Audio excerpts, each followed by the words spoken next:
Let's continue. Like, comment, and subscribe. Is this where we're meeting the centaurs? Well, they don't exactly know we're coming, so it's less of a meeting and more of a surprise, I suppose. I'm not sure about this. I can't imagine they're fond of being surprised. We don't have a choice if we want to help the Snidgets. Perhaps they'll be able to tell that we're sincere. There's something about them that's so knowing. It's almost unnerving.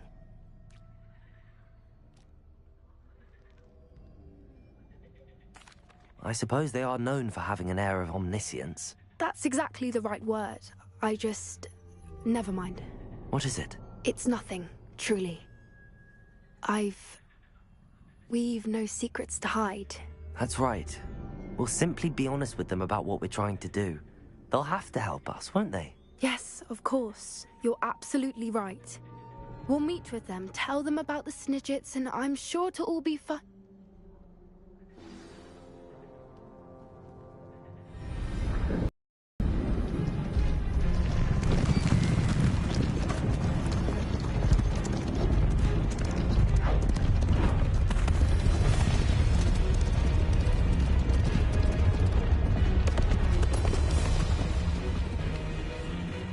What do you think you're doing here, humans? Please! We were hoping to speak with you. Ah! I suppose you'd like a tale for your friends of the time you spoke to a centaur, and it spoke back. No, never! We're here because we need your help. Enough! You made a grave error in judgment in coming here, little witch.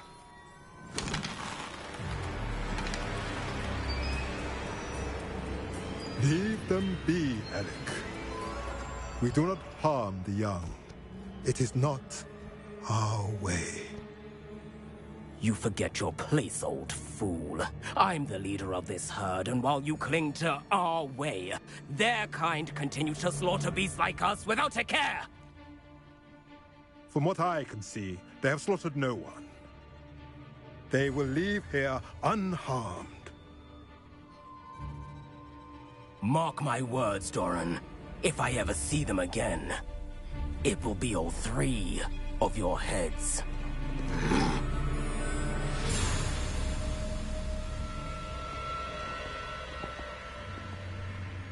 Foolish children. Do you know what happens to wizards who wander here? Now, follow me before Golden Snidgets are still alive, and the poachers are after them. They know that the key to finding them lies in the moonlight, but they don't know what that means, yet. Please, help us find the Snidgets before the poachers do. Could it be?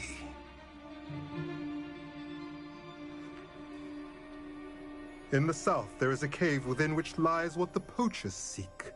A moonstone. Retrieve it and place it in the henge in the forest. I, on the other hand, must go speak with the herd. Find me after you have done this.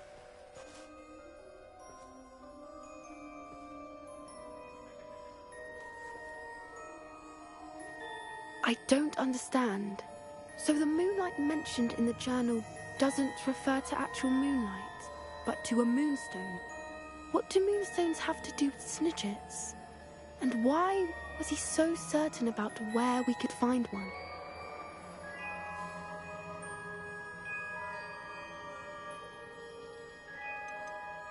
Isn't Moonstone all around us? Why retrieve one from a cave? Knowing centaurs, I suspect he's referring to a specific moonstone. We'll likely know it when we see it. I don't know, but I am inclined to believe him, what with his being a centaur and all. I am too. It is a shame how quickly he left. What was his name? Doran. That's what the leader of the herd called him. Well, if Doran knows something we don't, I'd rather act now and ask questions later. I can head to the library and start looking into the cave you mentioned.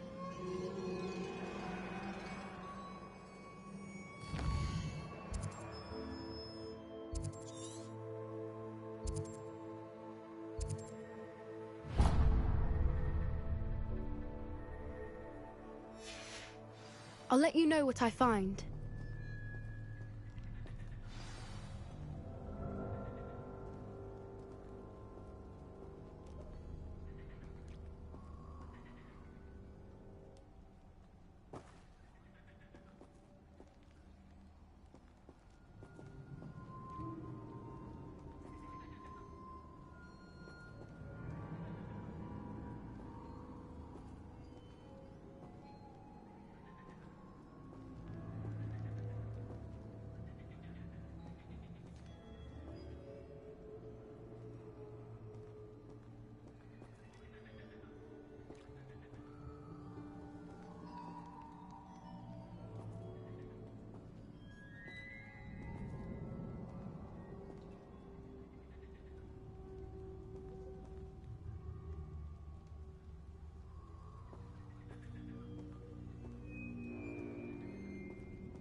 I hate to see a creature get put down like that. But trolls have no business in Hogsmeade.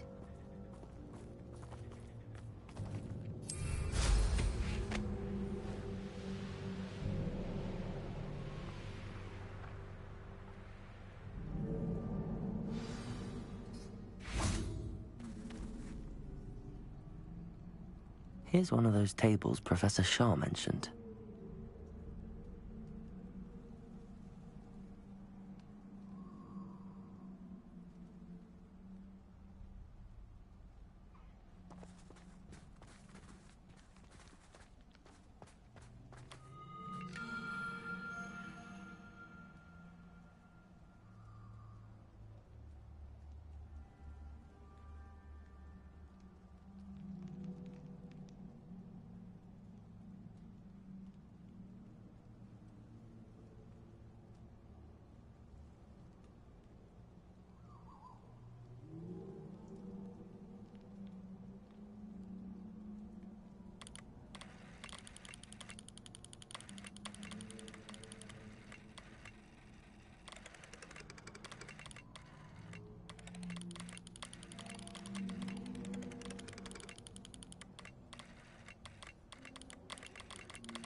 How's my favourite test flight?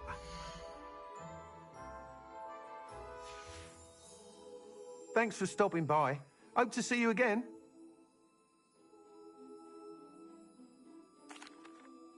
Hello again, Mr. Weeks. I set a new record at the South Course. Fantastic! Your broom performed well then?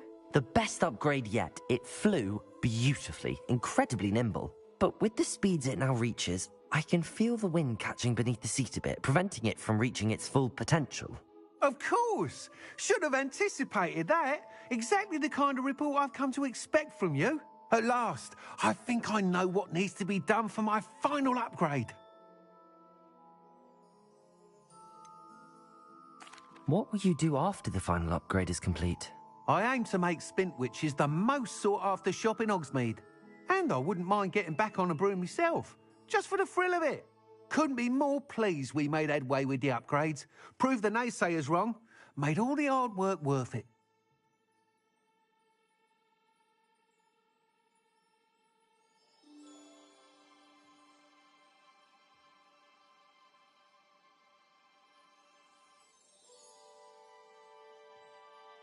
I shall look forward to speaking again. I'll be sure to send you an hour when I'm finished. Thank you again for your help.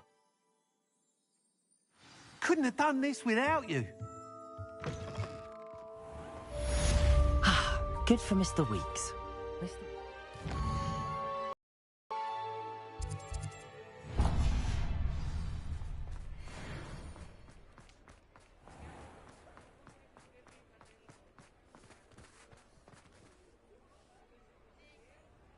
Hello, pardon me.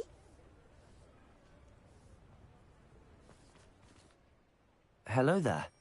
Was there something you needed? Hello, I was wondering if you would be interested in having your own shop and a house elf to help you with it. Penny's the name. Penny's mistress is selling this shop, and Penny is most eager to start working with the new owner. It might surprise you to know that Penny can sell practically anything. Oh, it would be wonderful to have a place to sell things and someone to help me. You'll be able to give Penny almost anything that you want to sell. It will be no work at all for you once the shop is up and running. If you want the shop, and Penny hopes that you do, you should talk to Penny's mistress as soon as you can. Her name is Cassandra Mason. Why is your mistress selling the shop? And you? Penny cannot be certain, as Mistress Mason so rarely confides in her. However, she repeatedly mentions how tired she has become of trying to let the shop. She has had rotten bad luck with the last few tenants.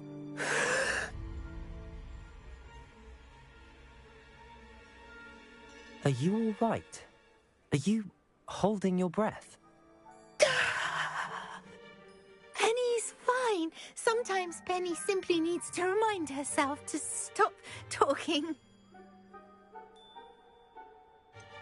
What kind of things would I be able to sell in the shop? All kinds. Anything from essence of Disney to mooncalf fur. If a buyer exists for something, then Penny can sell it and get the best price. Just ask Mistress Mason.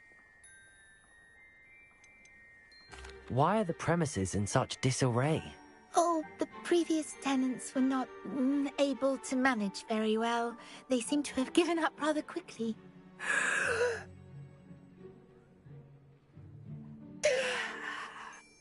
Penny is perfectly capable of helping clean and repair, so the shop will be ready for business in no time. How is it you're so good at selling? Seems unusual for a house elf. Oh, before he died, Penny's previous owner, Master Mason, trusted her to do all sorts of things to help him with his shop. Penny supposes it is a bit unusual for a house elf to possess such skill, but Master Mason commanded it, and Penny was happy to oblige. Master Mason was a wonderful master. All right. I shall go and find Madam Mason. Oh, this is splendid news indeed. You won't be sorry. You can find Mistress Mason at her home on the north edge of the village. Penny does hope she gets to work with you.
polyjuice potion wasn't eating away.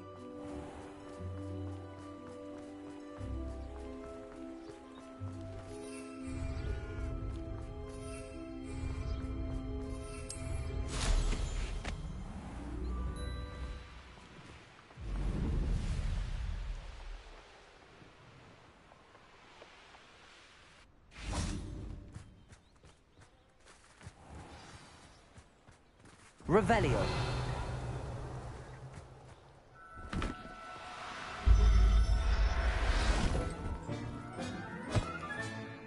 Settle yourself. I mean you no harm.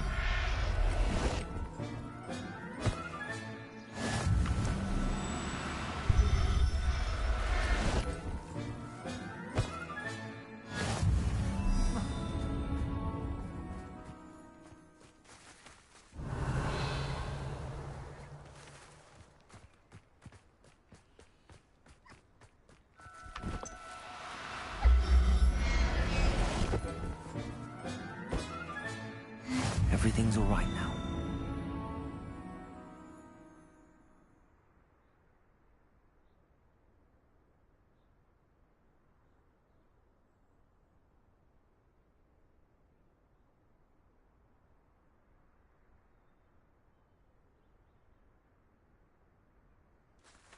Revelio.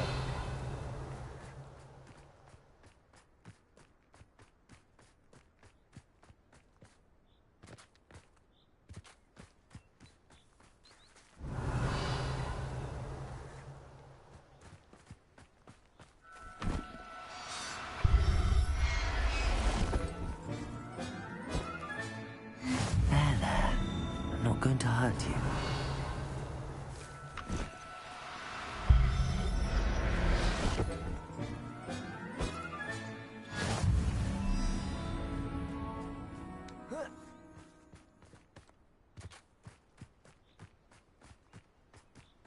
Revelio.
Tips in the hat, if you please. Good thing the Ministry banned underage sorcery. Can't trust the young. The tales of Beetle the Bard still ring true today. Hengist of Woodcroft certainly knew how to plan a city.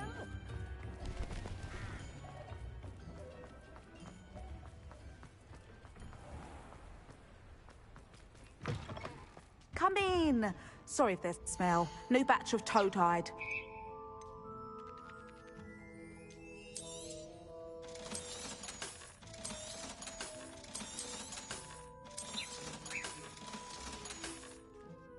I'll not mind seeing you here again. Consider yourself welcome.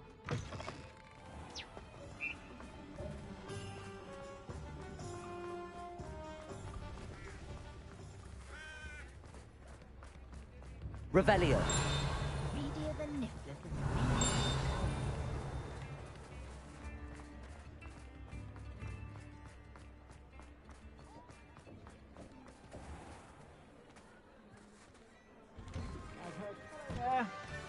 Ready for a little change in fashion, are we? Plenty to choose from here, so take your time. I suspect you have a sharp eye for fashion. Be sure to stop by whenever you're about.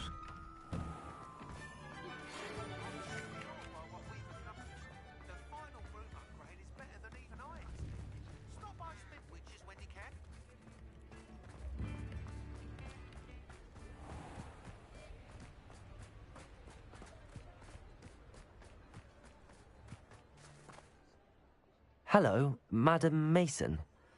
I understand you have a shop to sell. Why, yes. Yes, I do. Are you interested? Yes, I am. I've always wanted to own a shop. How marvellous. I think you will find my terms quite generous. But, and do please forgive me for asking, don't you think you might be a tad young to own a shop? I am quite capable of owning a shop, I can assure you. I should think you'd be happy to have a buyer. Well, I reckon you have the confidence needed for such a venture. And of course you'll have Penny to help you. That elf could sell tea to a troll. I assume she told you she comes with the place. She did indeed. I like you. Tell you what, I shall sell you the space for an exceedingly fair price. I think you might just be shrewd enough to make a go of it. An exceedingly fair price for a shop and an elf. What's the catch? Huh? You are wise to be wary in business dealings. No catch, really. I simply ask that you allow me to do you the favour of buying the shop back. At a discount, of course, should your efforts fail. The last thing we need here in Hogsmeade is for one bad apple to spoil the barrel, if you get my meaning.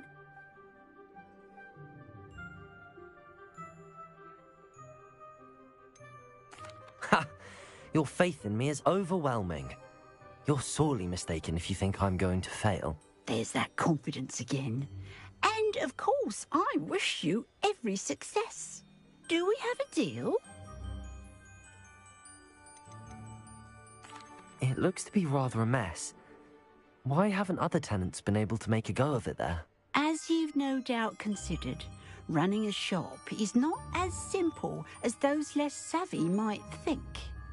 The new owner, however, will have something that previous tenants did not. The benefit of Penny's particular prowess. Her assistance will make all the difference, I should think, in both getting the shop ready for business and ensuring its success. What precisely do you mean, should my efforts fail? Honestly, I only mean that if for some reason you're unable to keep the shop going, I could help you cut your losses. That's all. But, as you've implied, the odds of that happening are remote.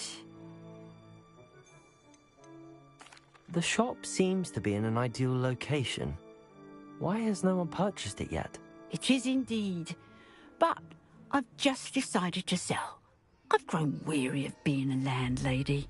My late husband was the one with a passion for shopkeeping and business in general. You'd be wise to take advantage of this opportunity before the offers start rolling in.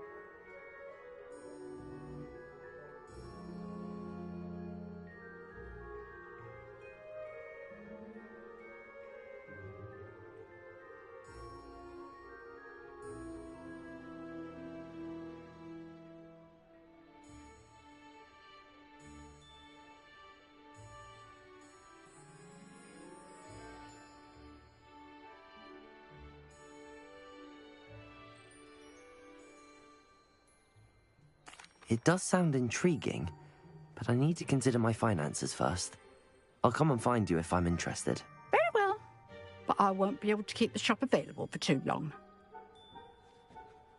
If you do want the shop, I'd advise you to return to me as soon as possible. Hello again. Madam Mason, about the shop. Yes? I've decided I'd like to go ahead and purchase the shop. Oh, no. It seems that you don't have the funds after all. I can wait a bit longer, but not much. I do hope you're able to gather the money soon. I'd hate for you to miss out on such a splendid opportunity.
Revelio. Accio.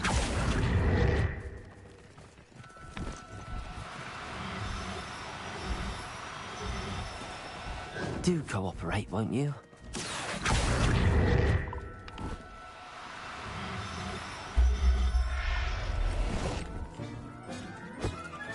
Revelio.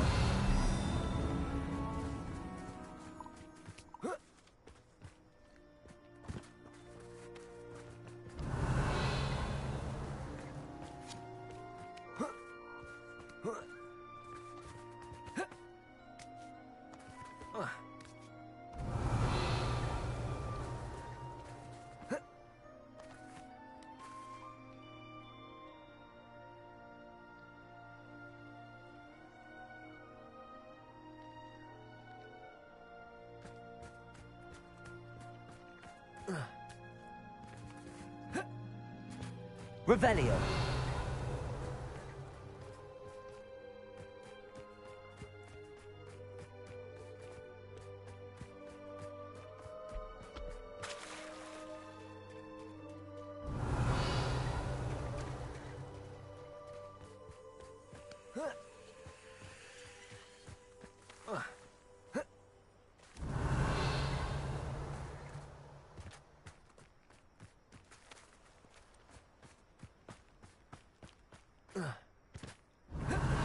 Revelio.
that your wizard will be spared. Huh? No, you...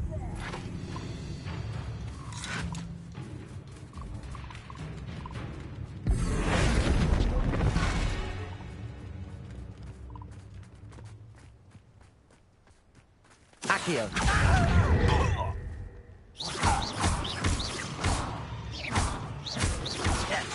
Accio.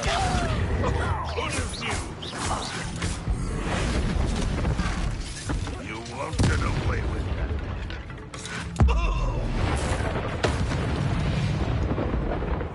Revelio.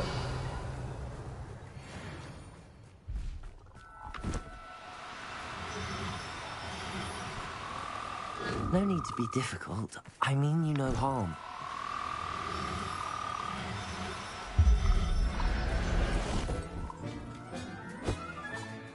Settle yourself. I mean you no harm.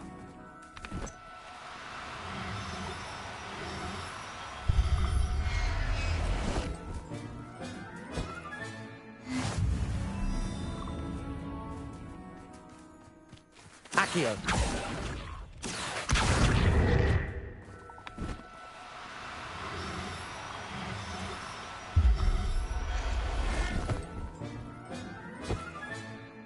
Everything's all right now.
How nice to see you, my young friend.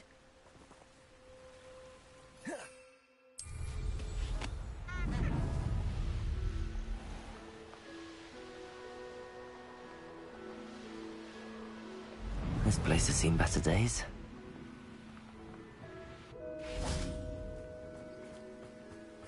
Revelio.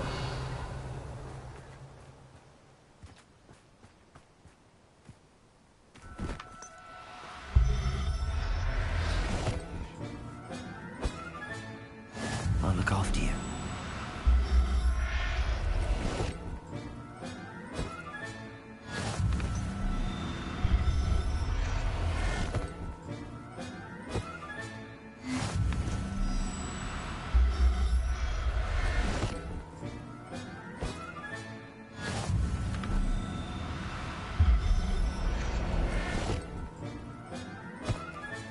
Revelio.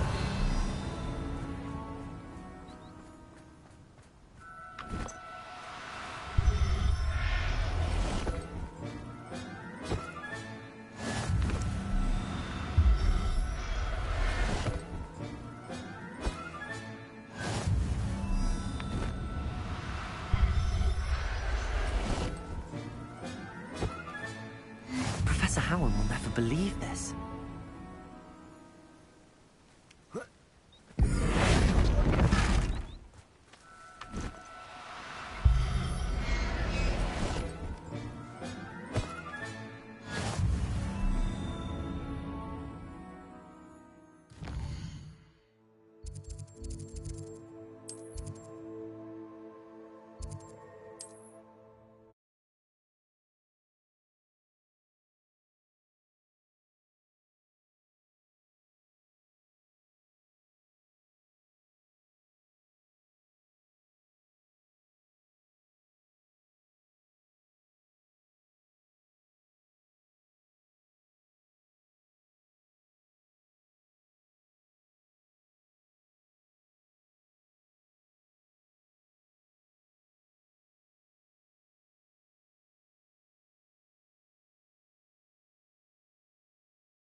Not saying I don't cast the odd cleaning spell when...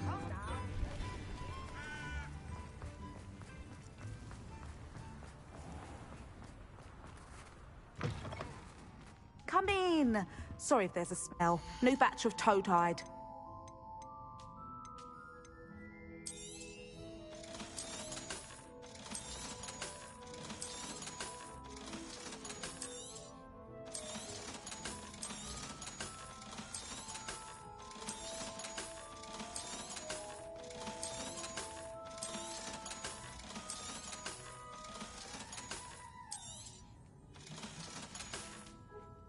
I'll not mind seeing you here again.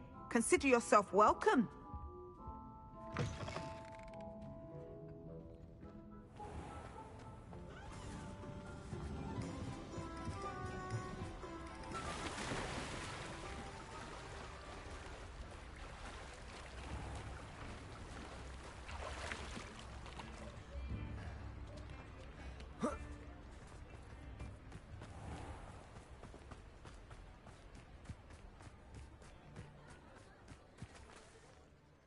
Madam Mason, about the shop. Yes? I've decided I'd like to go ahead and purchase the shop. I have to say I'm impressed. You are a remarkably resourceful student. I am indeed. And brave. You won't be sorry.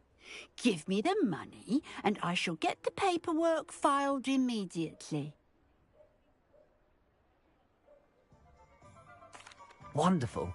Shall I head directly to the shop? Please do. Oh, one more thing. Since my husband died, I've not been able to bring myself to retrieve some of his personal items. They're in a chest at the back of the shop. Penny has the key. As you get organised, I would be terribly grateful if you could help an old widow and gather his things for me before you open for business. I wish you the very best of luck in your endeavours. Penny will meet you there.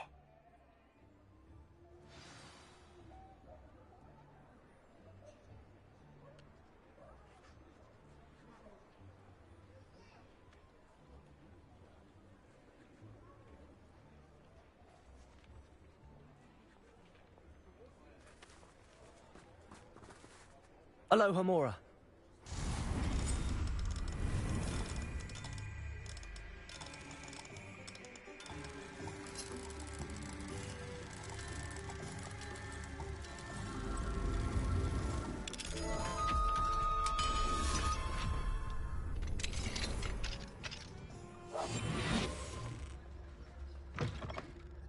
Revenue. What do we have here? A demiguise.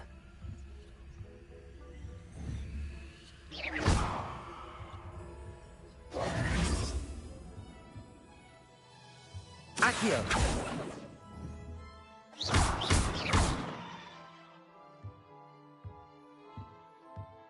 Revelio.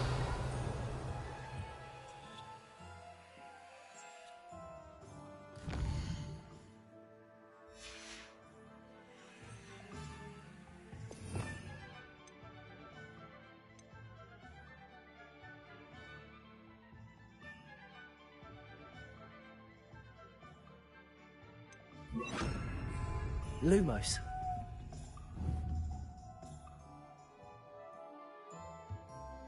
Accio.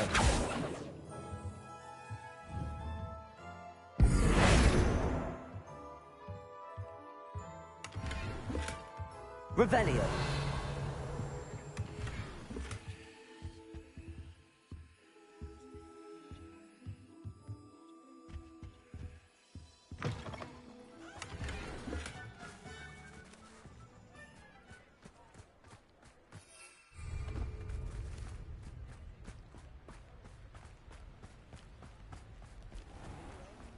Are expensive, you know.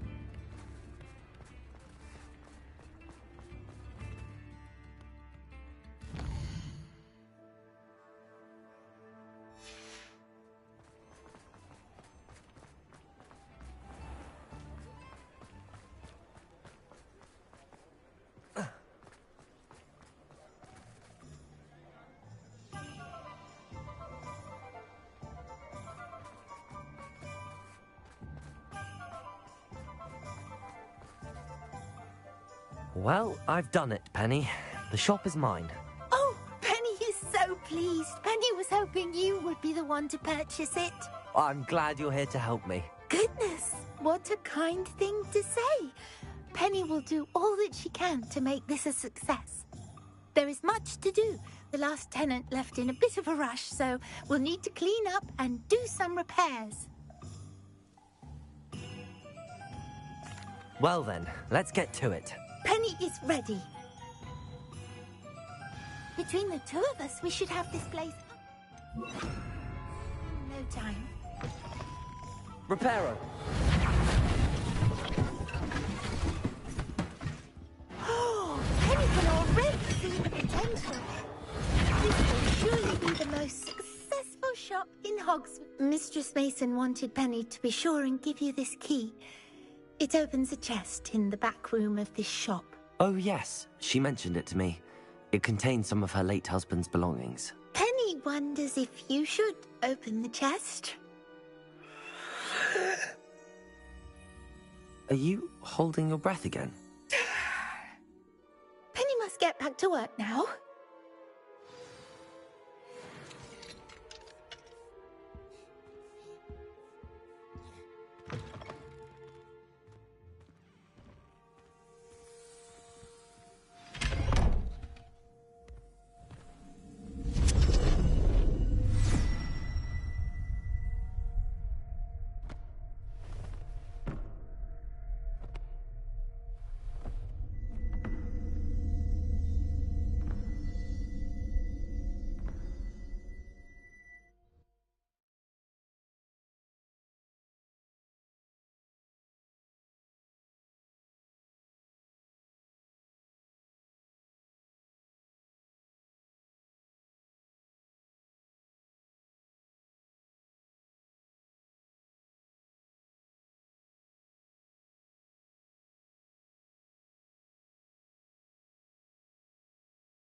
Reparo.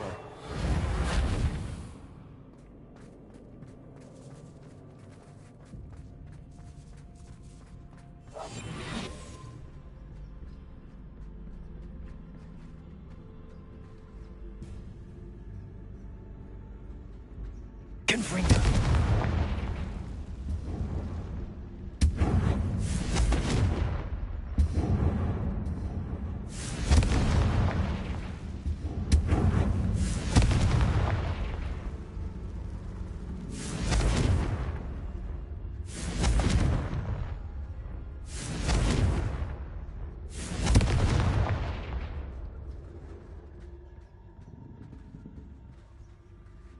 That's odd.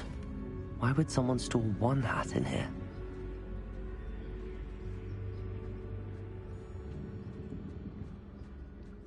That's not very hospitable. Oh, goody! Someone to play with. You seem to have your wits about you. What fun this will be.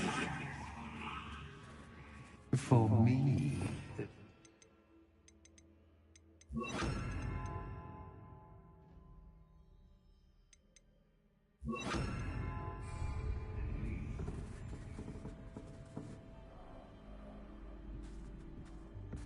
Revelio.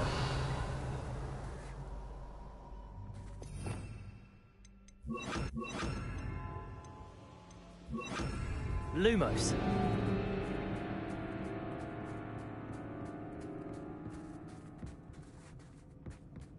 That's new.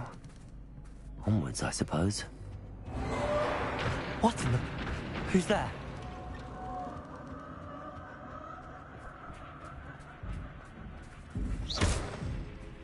Lumos.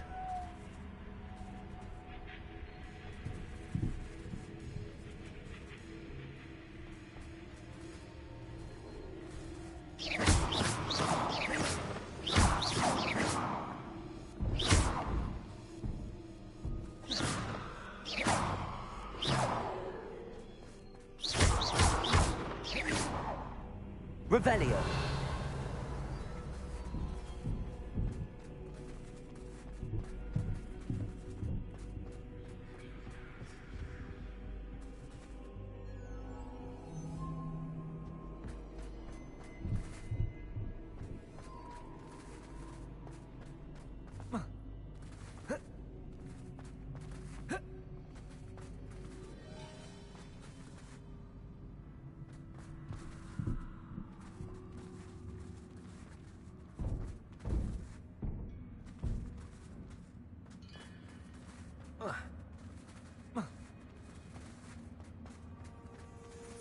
Lumos.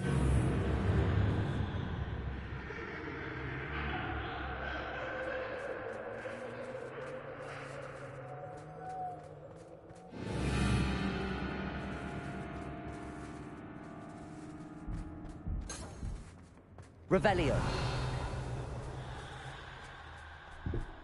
Lumos.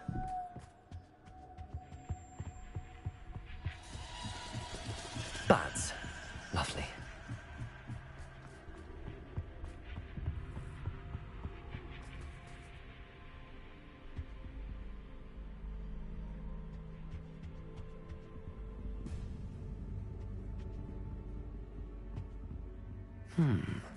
Seems as if I should hang something there.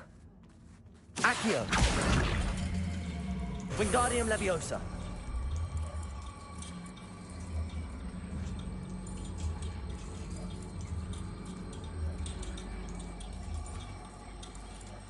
These lanterns must belong somewhere.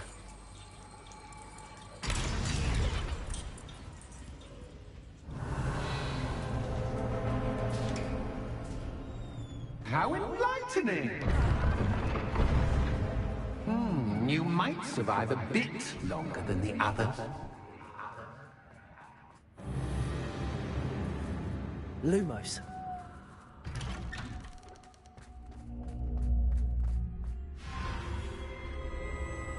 Oh, you've come so far so quickly. Well done. You might be just the playmate I've been looking for. I do hope you enjoy my playground. I encourage you to tell everyone about it. If you make it out, that is. Please try. If you get to the end, perhaps we can come to some sort of arrangement. I do want your shop to succeed, after all. What's the saying? Two sides to every story. Unfortunately for you, both sides here are to my story. And you'll have to complete both to get to the end. I simply adore this blooming place, don't you? You know, foliage, like most living things, won't survive for long in the darkness.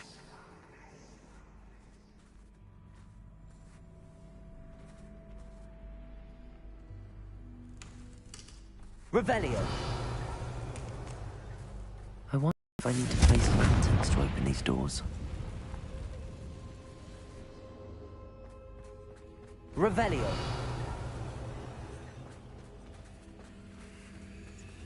Confringo.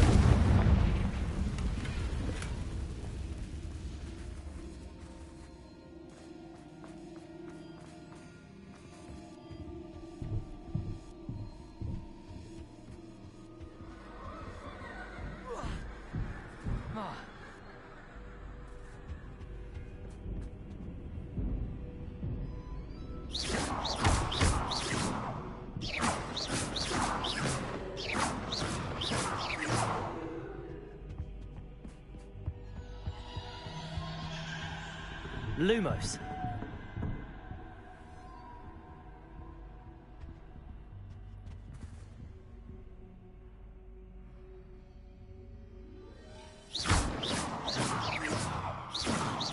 Confringo!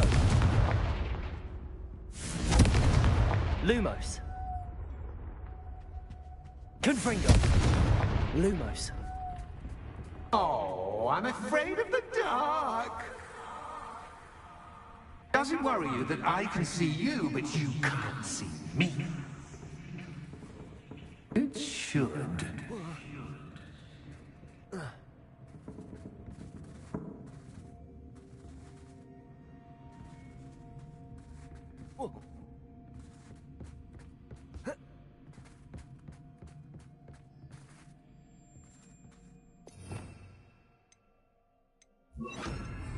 Reparo.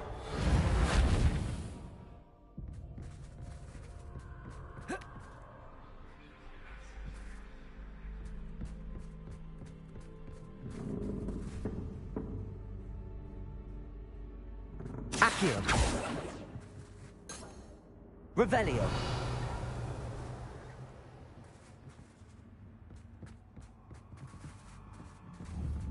Accio.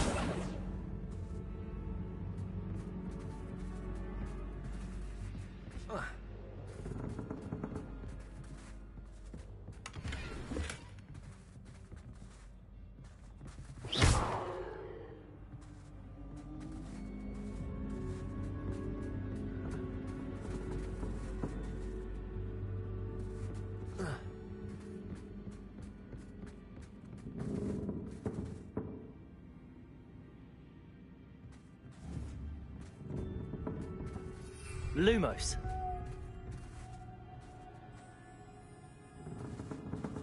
Reparo. Accio.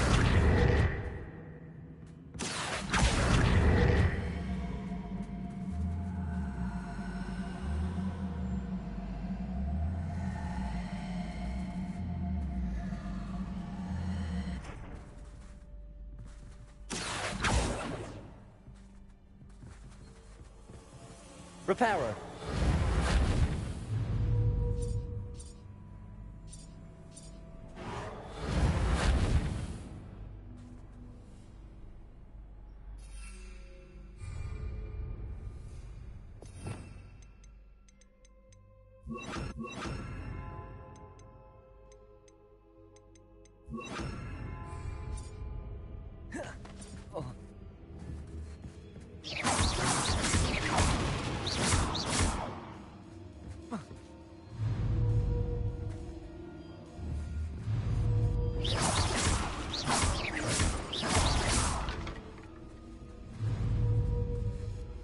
Wingardium Leviosa.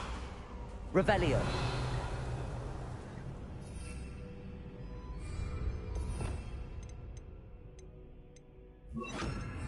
Accio.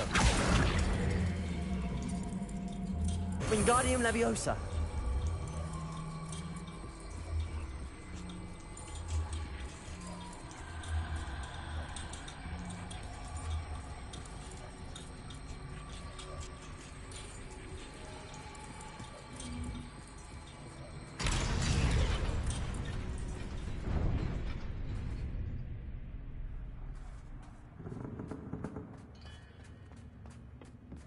I'd offer you a seat, but I'm rearranging the furniture.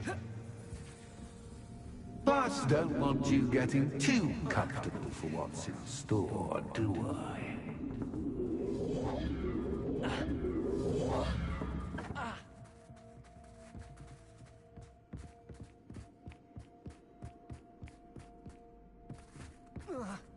Protego!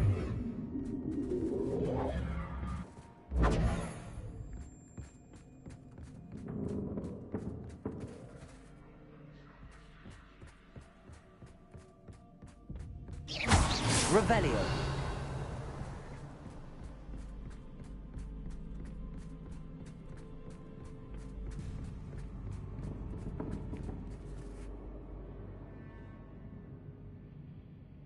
Accio. Wingardium Leviosa.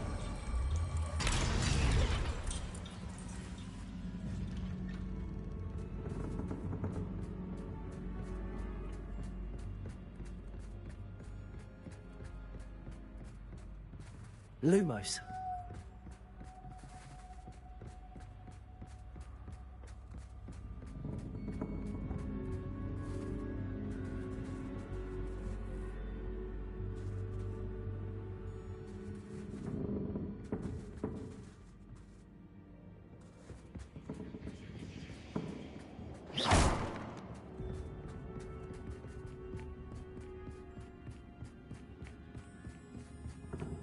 Accio! Wingardium Leviosa!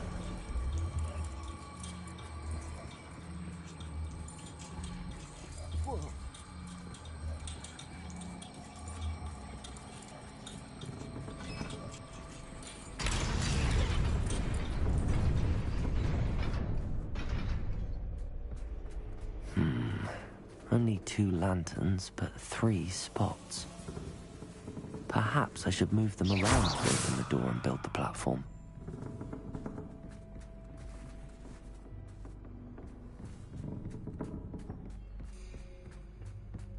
Revelio. Lumos.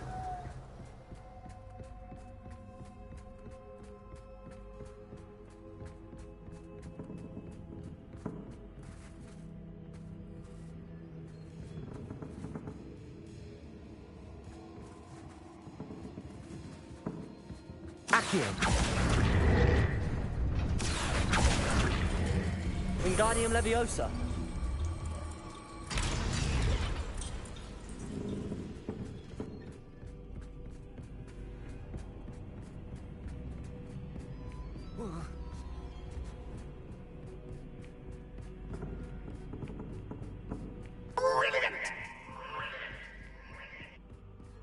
Ah, a worthy playmate. Well done, me.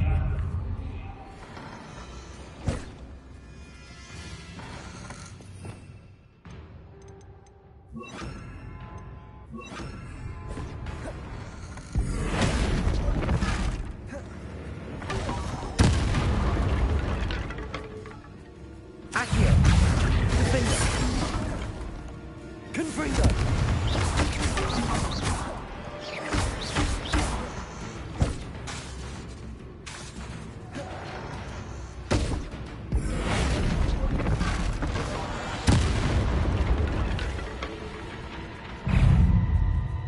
Defender. Confringo.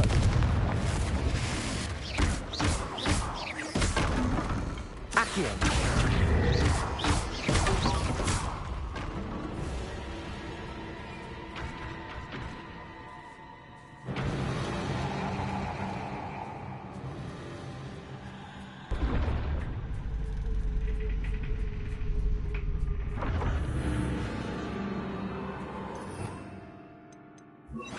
Lumos.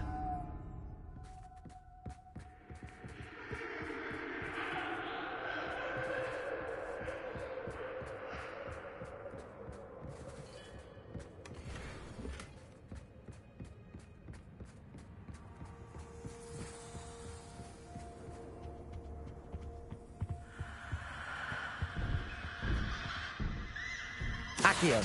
Wingardium Leviosa.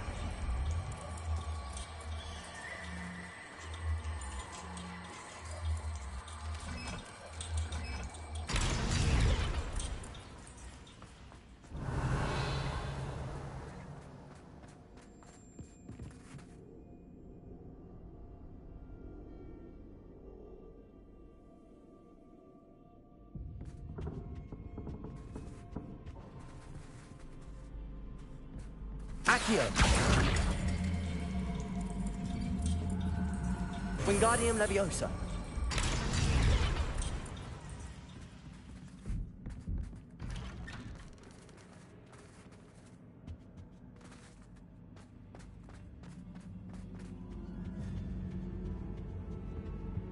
What's this? A game within a game? Ooh, knight to H3. Nighty-night! Everything's full for me, but this is a bit... That was the wrong square.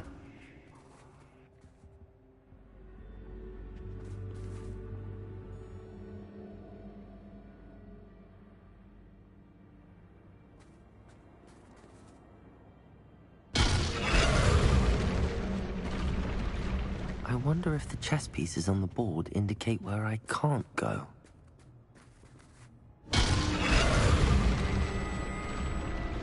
Perhaps I can find a way to reveal the path.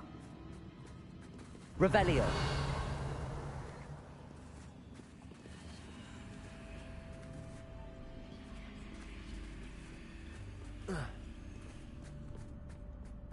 That wasn't too difficult. Oh, goodness. I do hope you're having as much fun as me. I think I'll keep you around a bit longer.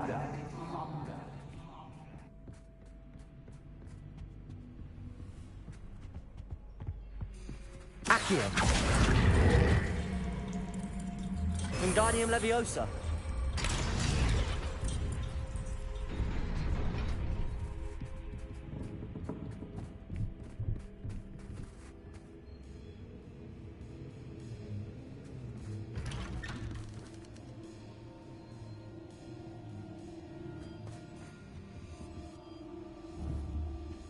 Accio. Wingardium Leviosa.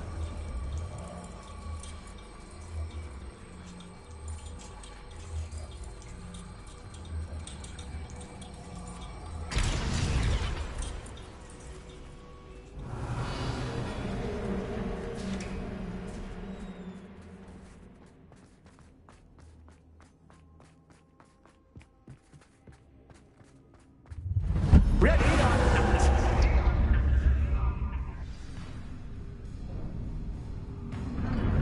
Time to raise the stakes, so to speak. Where shall I put this? Protego. Where shall I put this?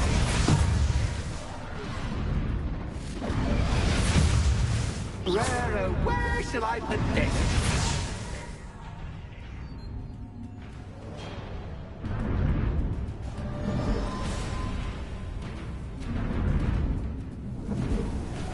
Protego.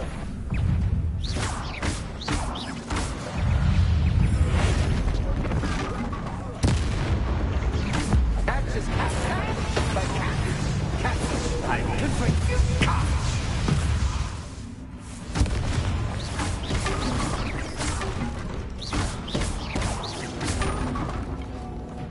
Now that should get your attention. Well, this has been fun. Much to do, much to do. See you in a bit.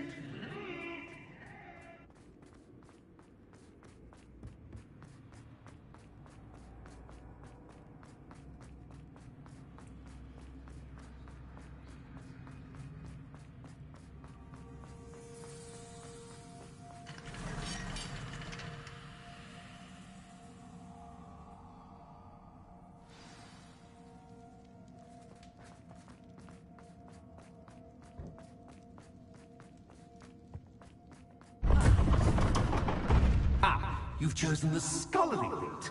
You'll need more than you've learned from books to best me.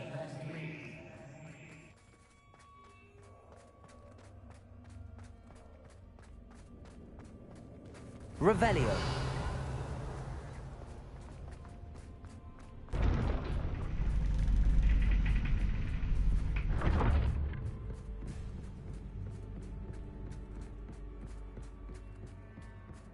It's always good to have a different perspective on things.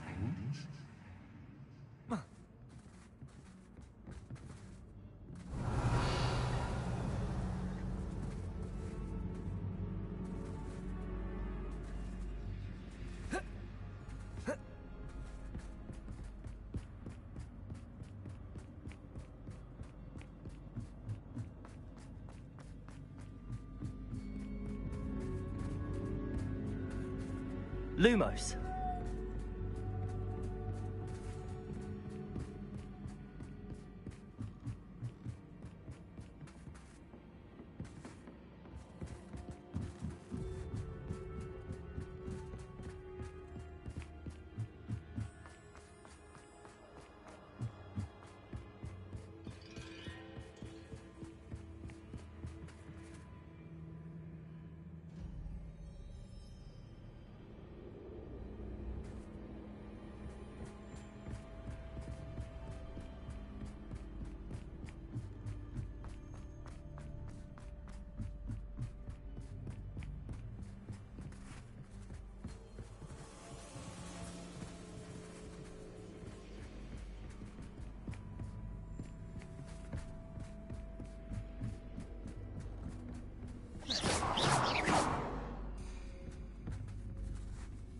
Accio. Wingardium Leviosa.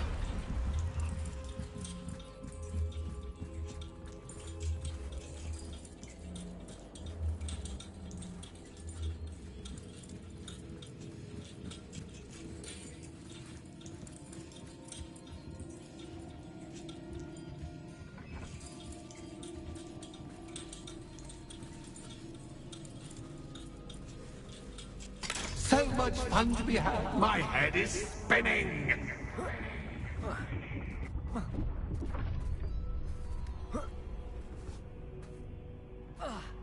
Revelio. Lumos.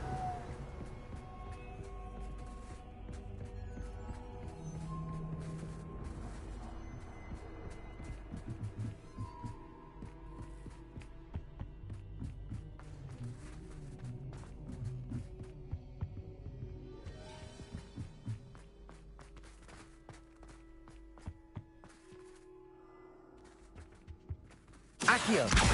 Wingardium Leviosa.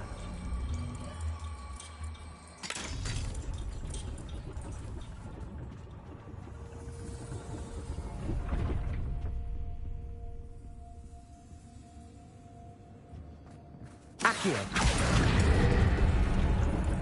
Wingardium Leviosa.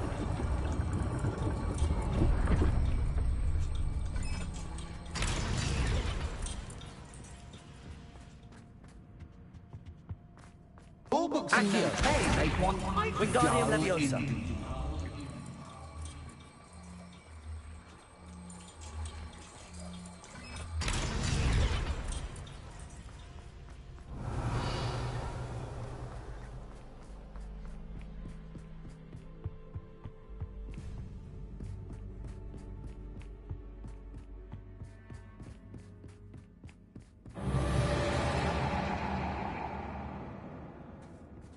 Revelio. Lumos.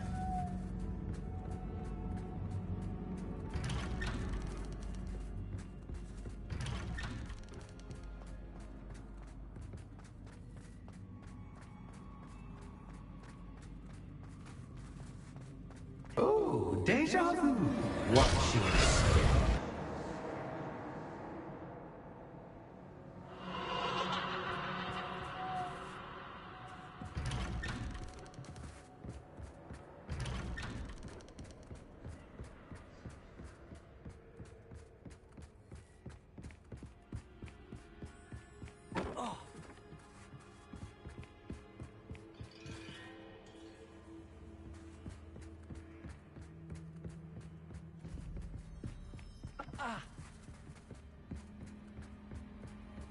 Protego.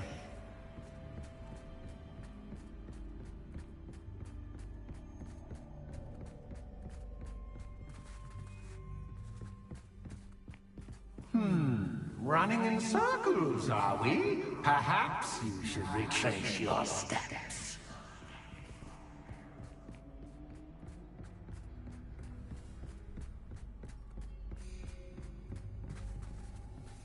Lumos.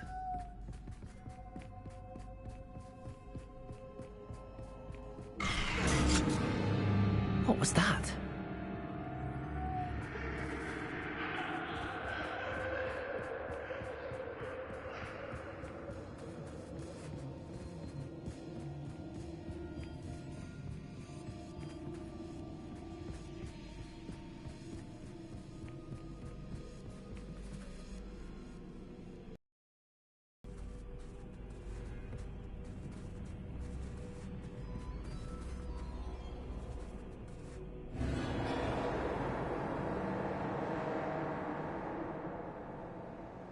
Lumos.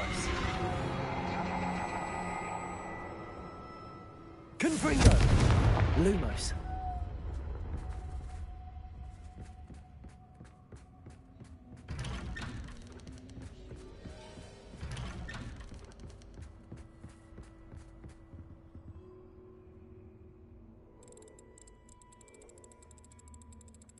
Oh, how nice of him to pop in.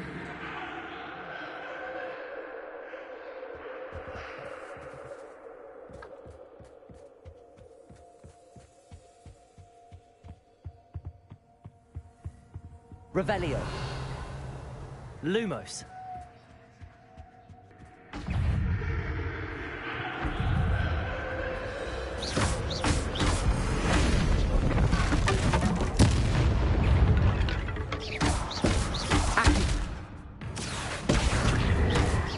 Confringo.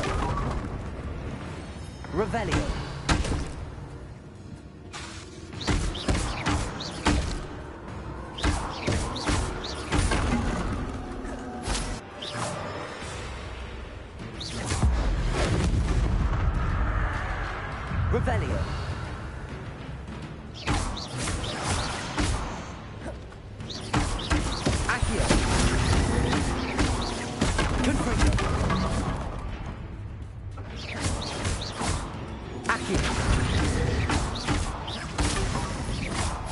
Confringo!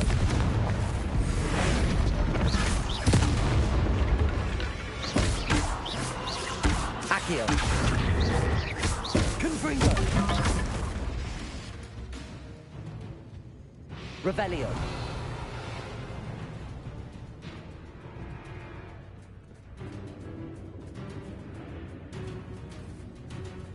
Lumos!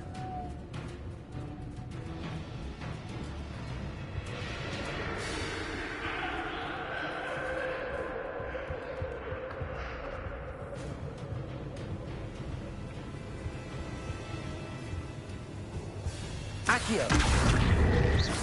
Confringo! Lumos!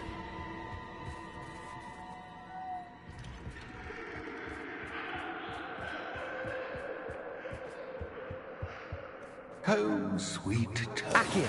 Wingardium Leviosa! Accio! Wingardium Leviosa!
Well done. I'll give you a moment to collect yourself, if you can. Ta-ta for now.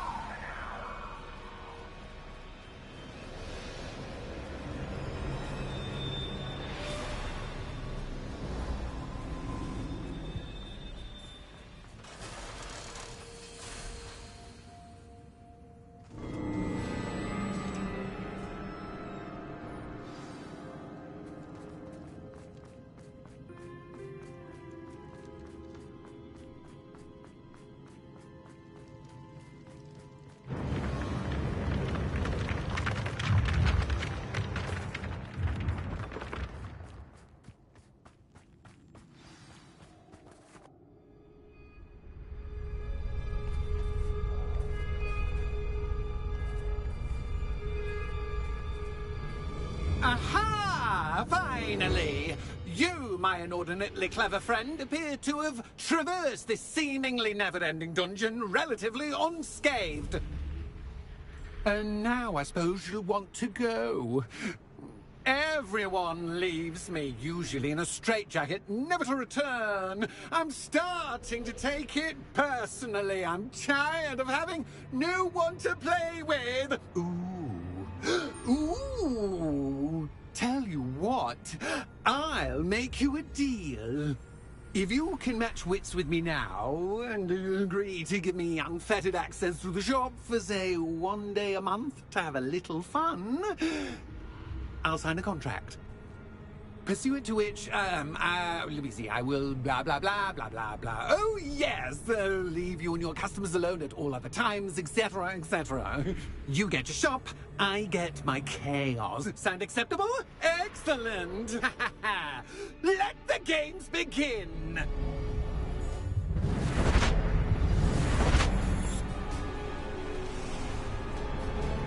Revelio. Axis Captain, but Captain, you can't.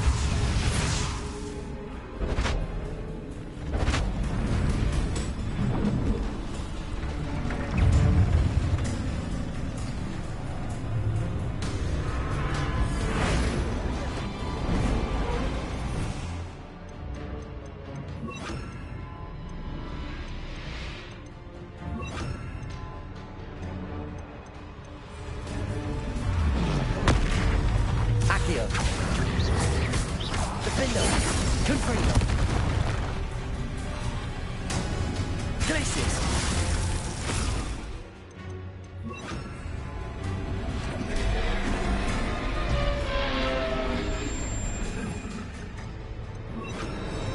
Incendio! Confringo! Defender!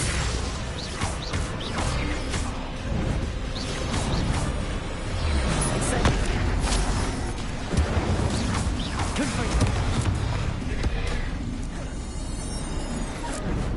Defender! Confringo! Incendio!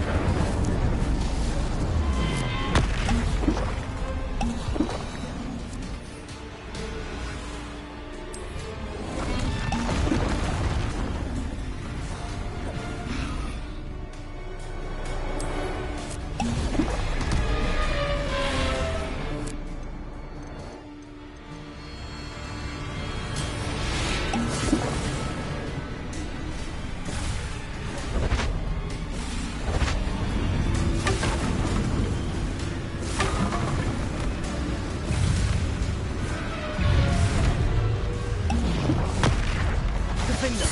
Confringo! Incendio! Glacius!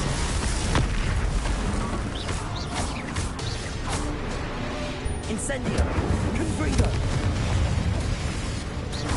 Glacius! Defender! Incendio! Confringo!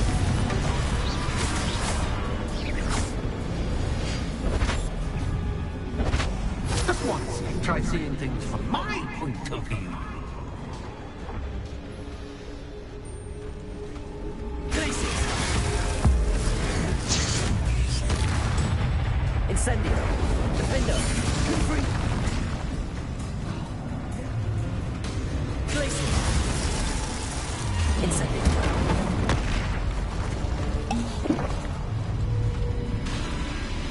Confringo! Glacius! Defender! Incendio!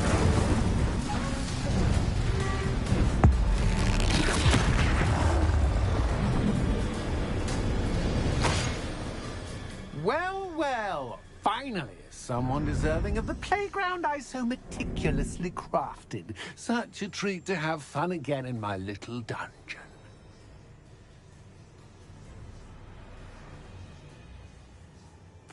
I must say, I enjoy a good challenge. Ah, a kindred, dare I say, spirit. So, about the contract. I am a poltergeist of my word.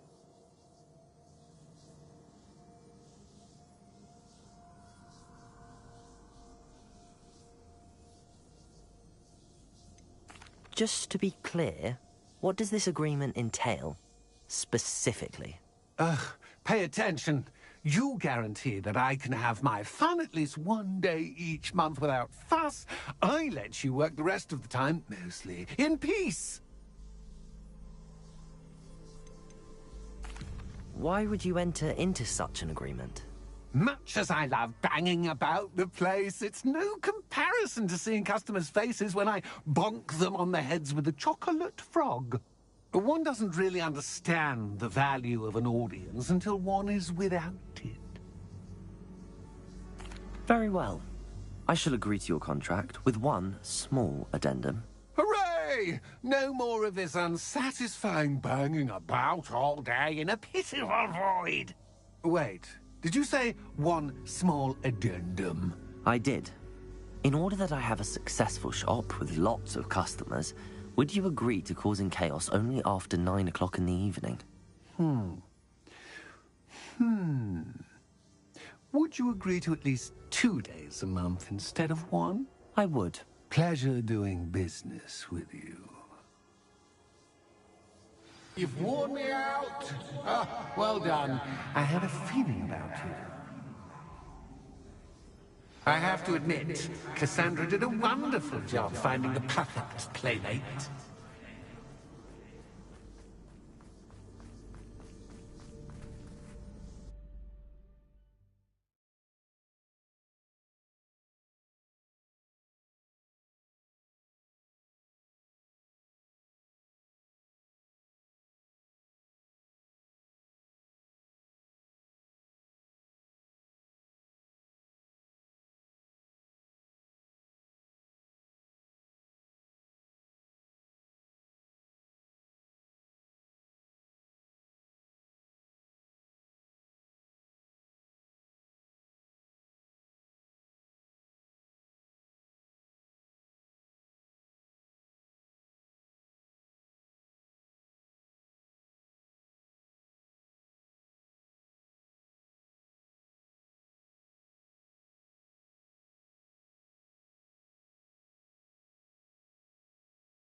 Hello, Penny. Penny is so glad you're back. Were you worried I might not return? Penny was beginning to think yet another shopkeeper was going to end up in St. Mungo's. Another shopkeeper? St. Mungo's? I think you should explain, Penny. Penny, please stop holding your breath. Tell me what's going on. Oh, please forgive Penny. Penny is forbidden from telling you anything. But how can you be forbidden from telling me what's going on? I purchased this shop. Penny is confused. Penny thought that if you came back, you would own the shop.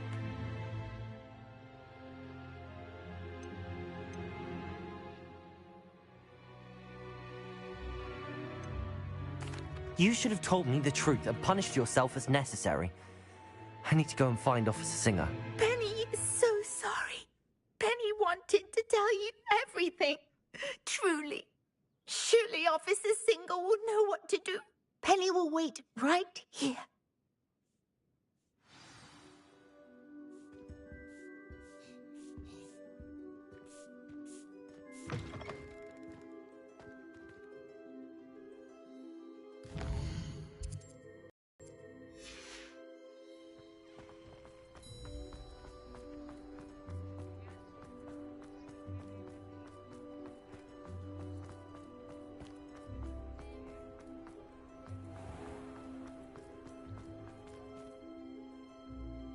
Officer Singer, I have some information you might be interested in. Ah, good to see you again. What can I do for you? Cassandra Mason sold me her shop and then tried to drive me mad in a haunted dungeon. Cassandra Mason sold you her shop? Well, yes, she said she did, but I think you might have missed the bit about the dungeon. No, I heard that bit too. And, according to the house elf that came with the shop, she has done this sort of thing before. Repeatedly. I wondered what was going on. She seems to have had a great deal of trouble keeping a tenant in that shop. In any event, these are serious accusations indeed. Perhaps a little visit with Cassandra is in order to clear this all up. Shall we? Revelio.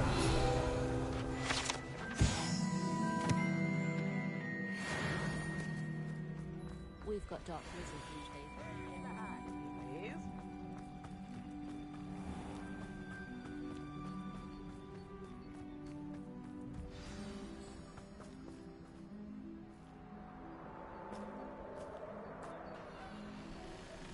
Oh, hello, Ruth. I see you've met my new tenant.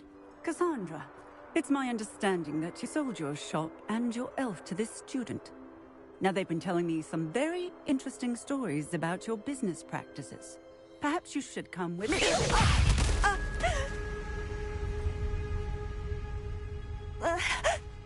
Stop her! Defender! Confringo! Incendio! Let me answer!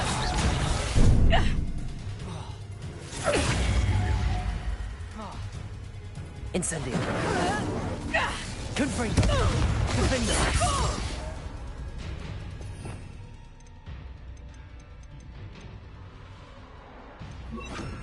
Expelliarmus! Incendio! Luck is about to run. Confringo! Defender! Incendio! Confringo! Expelliarmus!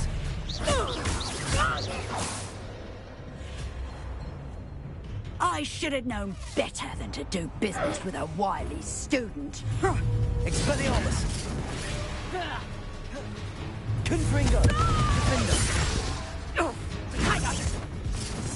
Incendio!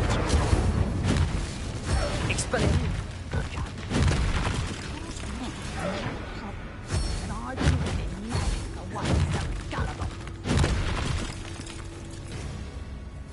Protect! Stupefy!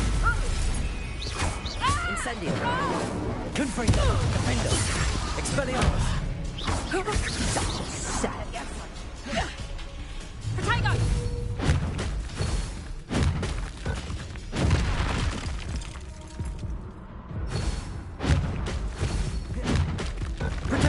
Stupid one!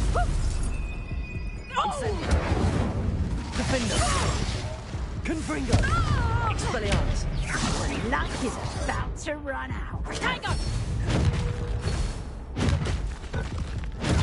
Stupefy! Incendio! Confringo! Defender! Expelliarmus! Such a sad excuse for a fight. Truly.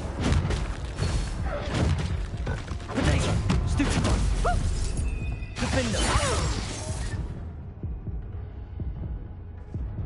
What on earth are they teaching you at that school these days? Incendio!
Confringo! Defender! Confringo! Incendio! Levioso!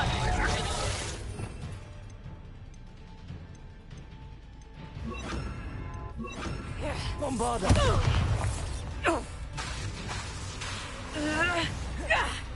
Incendio! Confringo! Confringo! Defender!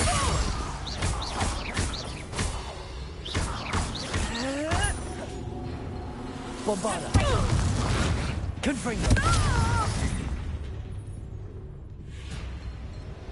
I should have known better than to do business with a wireless student. Protego! Stupefy! Defender! Incendio! Confringo! Bombarda! Luck is about to run. Hang on.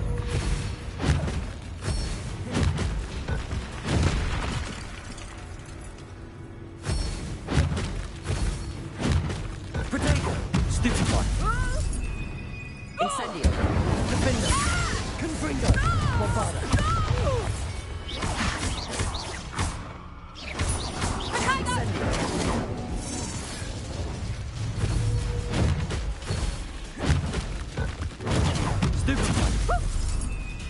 Incendio! Confringo! What on earth are they teaching you at that school these days?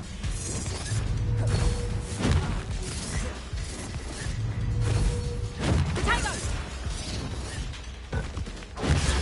Stupefy! Incendio! Confringo!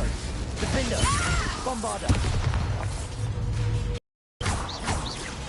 Such a sad excuse for a fight. Truly.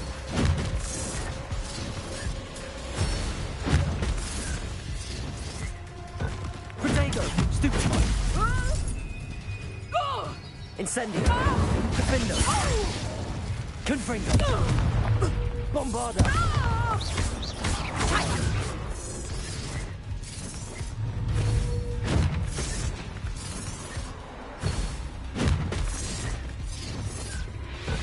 Protego!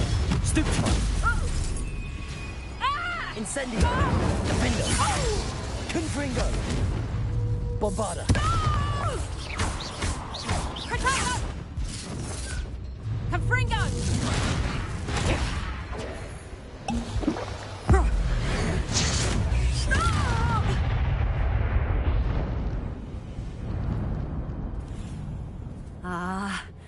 disappointed in you, Cassandra. Incarcerate! You don't know what you're doing! Don't I? I always wondered why you couldn't seem to keep a tenant in that shop of yours. I must admit, the notion of a haunted dungeon never crossed my mind. Thanks for this.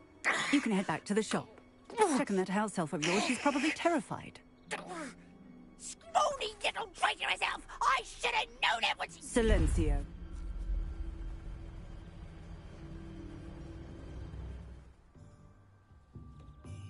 Oh, and not to worry.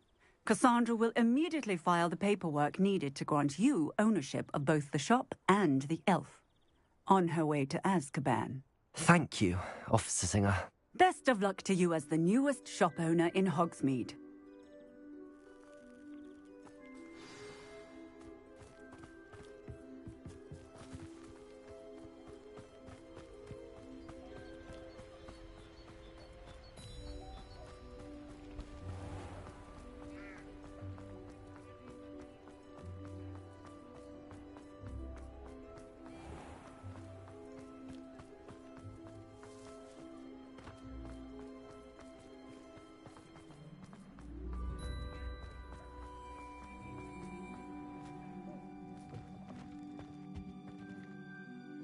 Penny, I have what I hope will be good news.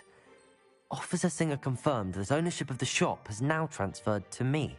Oh, well, that is good news. Penny is so relieved. Penny had the most difficult time keeping the truth from you. Penny promises to work as hard as she can for such a kind new owner.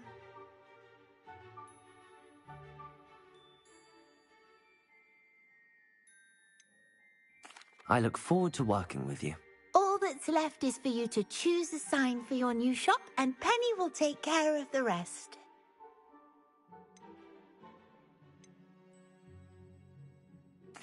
I choose Stitches and Drafts. Excellent choice. Have a look outside. Thank you. I shall work on collecting items for the shop's inventory. Oh, and Penny, we'll be closing the shop by 9 o'clock every night.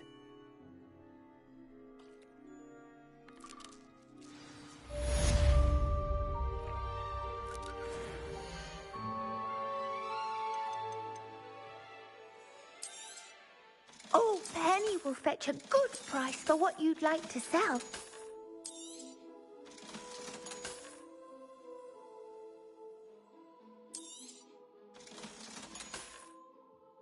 Penny wishes you safe and wondrous travels.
Revelio.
I'm ready to do what's needed to take Harlow down. I know you have a plan. We must gather information from the friends of Mr. Bickle that Archie and Mrs. Bickle mentioned. Agabus Filbert, Otto Dibble, and Mr. and Mrs. Rabe. All right. I suggest that you speak with each of them while I head to the Hogshead. I saw some Ashwinders heading there. And as my mother would never go near the Hogshead, she is less likely to learn of my activities than if I were to wander the village questioning its residents. Where am I to find these friends of his? I do not know about Mr. Rabe, but his wife, Daisy, is often in Hogsmeade, as is Agabus Filbert. And Otto Dibble, he works at Gladrags, so you will likely find him there. What sort of information am I trying to gather from these people? They may know what evidence Mr. Bickle had against Harlow, or they may have evidence of their own. We simply need to know whatever they know.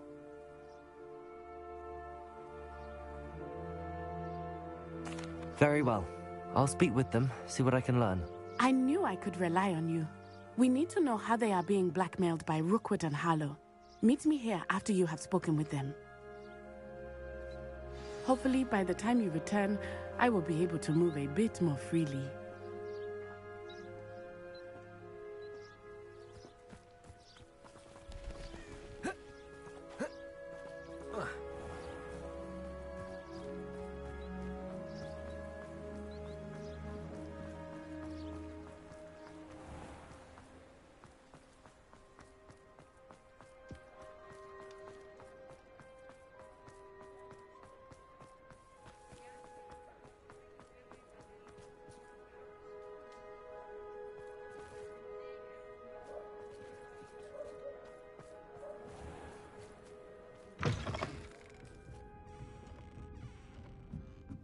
Mrs. Rabe should be nearby.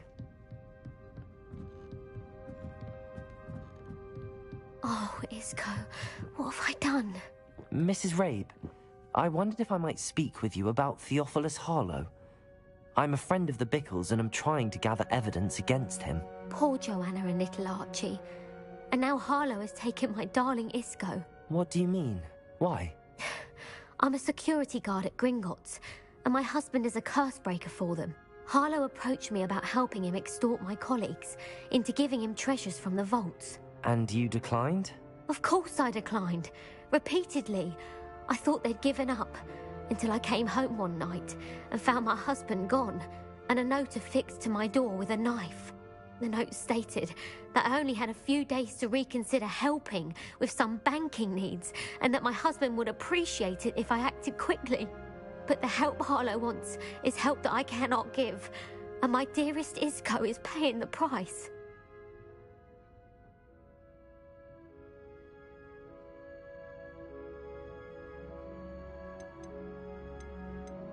Have you helped Harlow since your husband was taken? No, I'm worried sick about Isco, but he'd never want me to compromise my integrity. I also know that he's extremely clever. That said, I was hoping he would have escaped by now. It makes me concerned as to why he hasn't.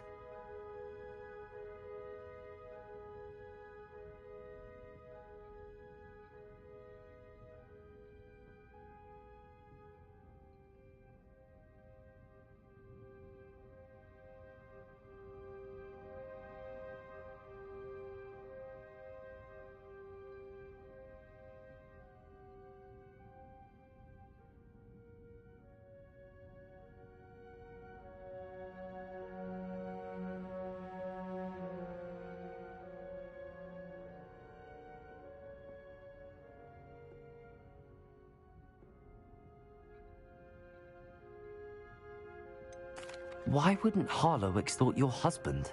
Isco's job is even more removed from the vaults than mine. He travels the world for the bank. He could do nothing for Harlow. I'm the one in the bank on a daily basis, which evidently makes me an enticing target for blackmail. Thank you, Mrs. Rabe. Knowing the lengths that Harlow will go to is helpful, albeit more than disturbing. Mr. Bickle was trying to help us, but now he's gone. I don't know what to do. I shall do all I can to get evidence against Harlow, Mrs. Rabe. Very well. Here's the note I received. You must be careful as well. Please don't put yourself in danger. Some evidence worth hanging on to. Thank you. Oh, I hope it's not too late. Now, to find Mr. Bickle's other two friends.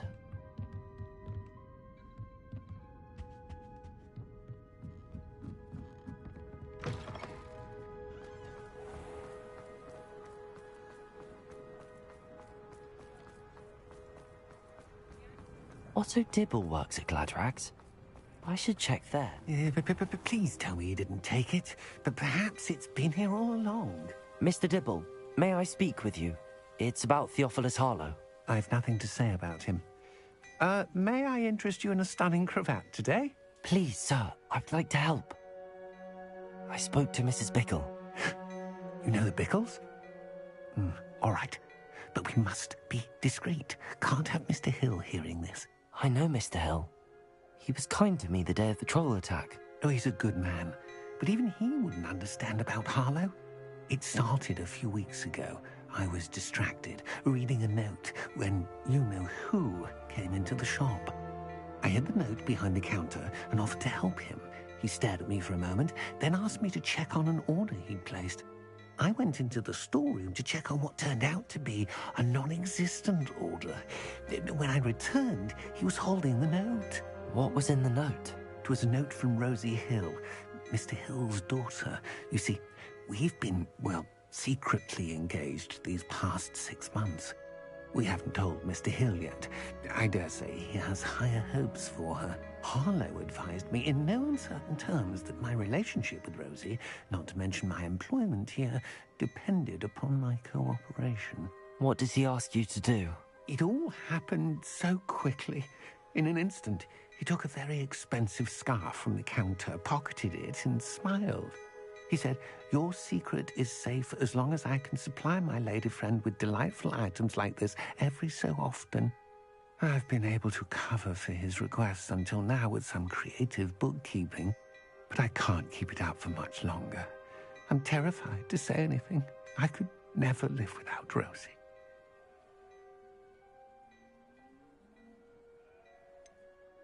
Could you give me a bit more detail about the note? That might help me to identify it should I come across it. It's on Rosie's special pink stationery. It has her monogram at the top, RH. That's how Mr. Hill would know it was real.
What have you been doing to keep the extortion a secret?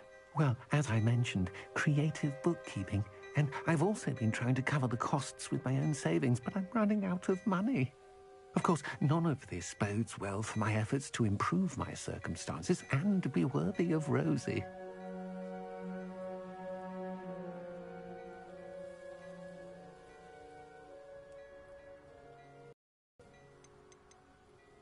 I met Mr. Hill the day of the troll attack. He was kind to me. Why don't you just tell him? He's a lovely man. But when it comes to Rosie, I fear he loses all perspective. He'd see this as a grave betrayal. I'd lose my job instantly, and Rosie as well. Thank you for telling me. I'm gathering evidence to take Harlow down. I would love nothing more than to see him rotting in Azkaban, but be careful. He's an awful man and incredibly dangerous. As for Rosie's letter, should you happen upon it, I have committed it to memory. You may destroy it immediately. Understood. Now hurry off before Mr. Hill returns. Where was I? We're on the right track. Now to find the last of Mr. Bickle's friends.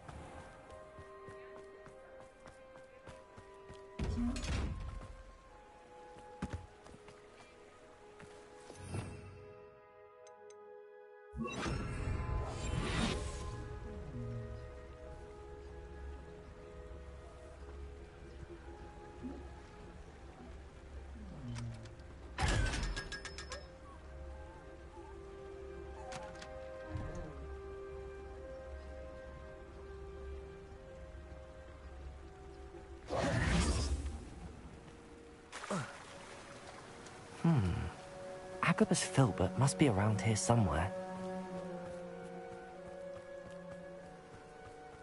Hello there. Excuse me, Mr. Filbert.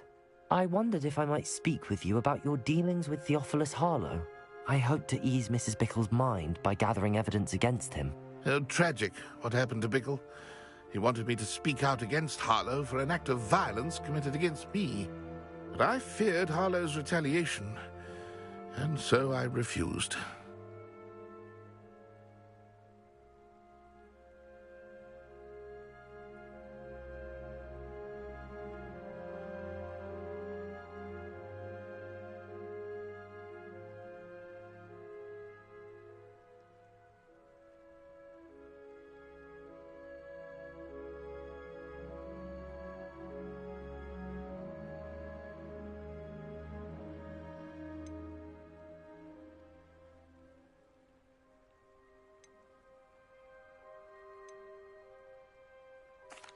You may have shared Mr. Bickle's fate if you had spoken out against Harlow as he requested. Unfortunately, I suspect you're right. You said that Harlow committed an act of violence against you. Could you tell me what happened? Before my extraordinary wife, Dulcibella, passed away, she had just completed a small book of poetry. As a surprise for her birthday, one she never had the chance to celebrate, I had the book beautifully bound and plated in gold. One day, Harlow came calling to punish me for having spoken out against the Neanderthals that comprise Rookwood's lot. Before I knew it, I'd been petrified, and Harlow was rifling through my home. He found the book of poetry, with its exquisite gold plating. I watched helplessly, lying there in my entranceway as he walked away with the book, laughing as he went. I was shaken to my core. Still am, to be honest. I imagine you fear Harlow retaliating again, but do you mind if I share this information with Officer Singer? I suppose I have no choice. This extortion can't go on forever. You can pass it on to anyone who may be willing to help. Harlow does not like people talking, as you already know. I've spoken with Mr. Bickle's friends. Now to find Natty.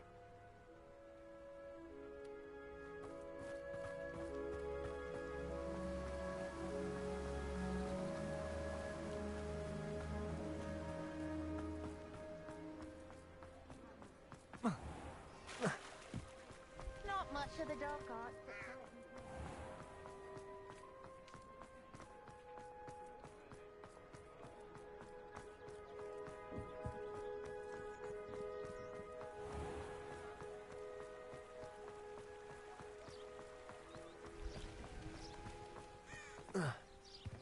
It's not like Natty to be late.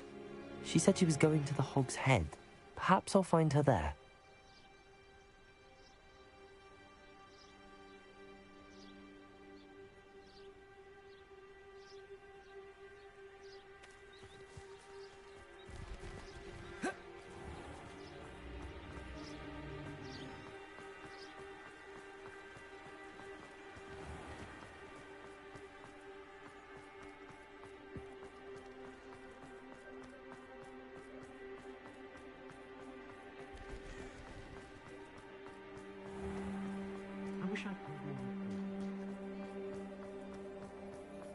Natty must be around here somewhere.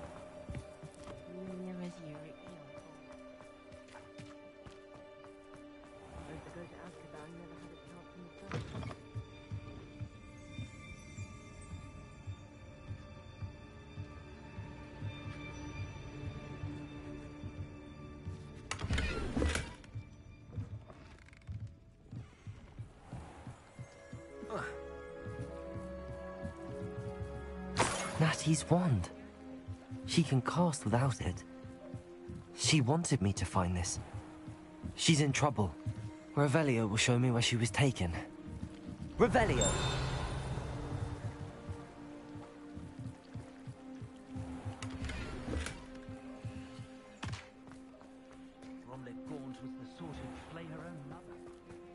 Ratty must have been taken this way. I need to find her quickly.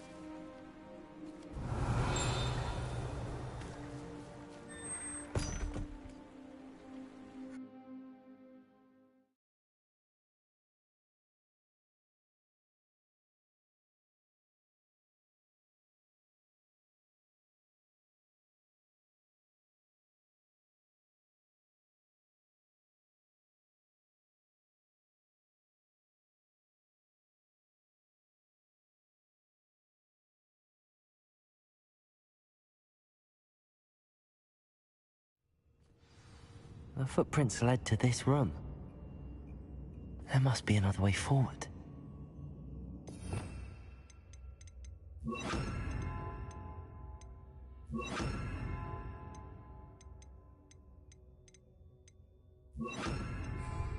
Accio!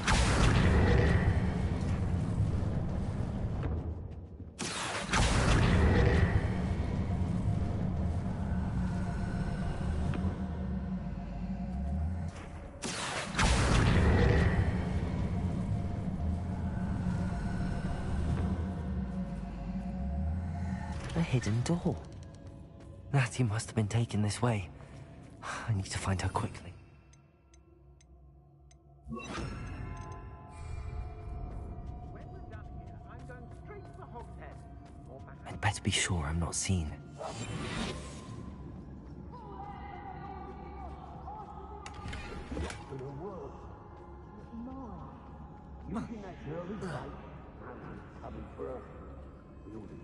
Revelio.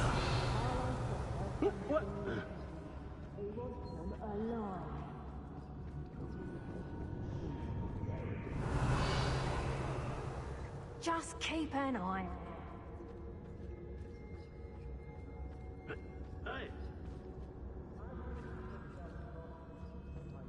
I'm the only one left on patrol. Charming.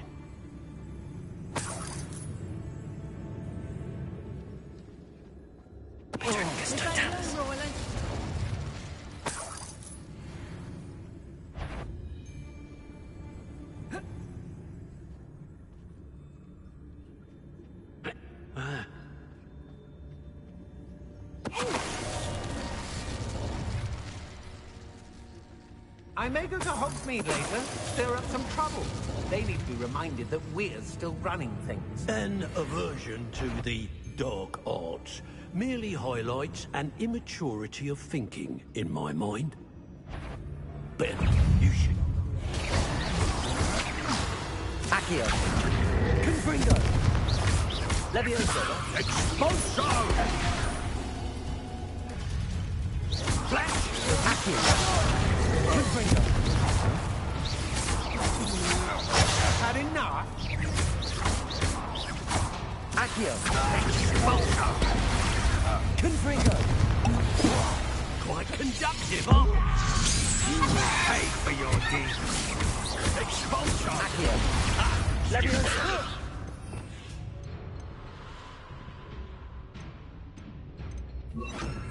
Expelliarmus!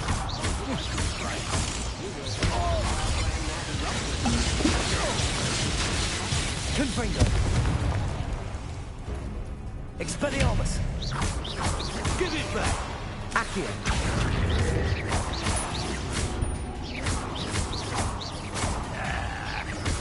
Barely felt anything. Expelliarmus!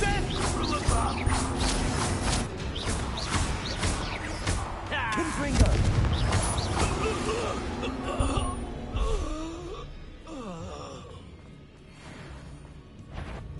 Alarms!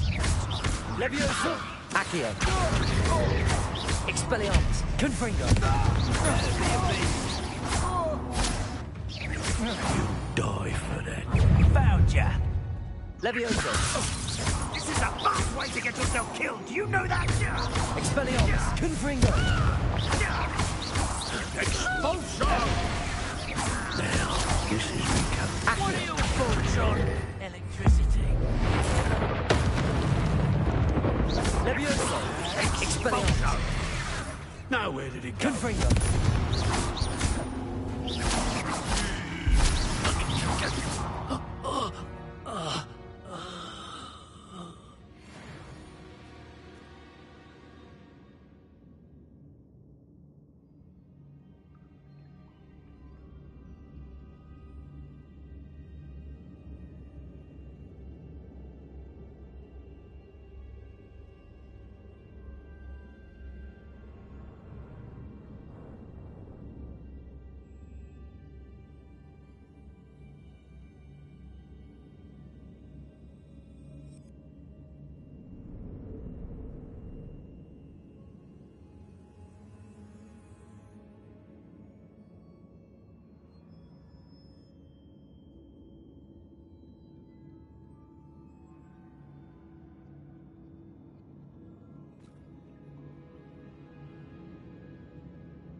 Revelio.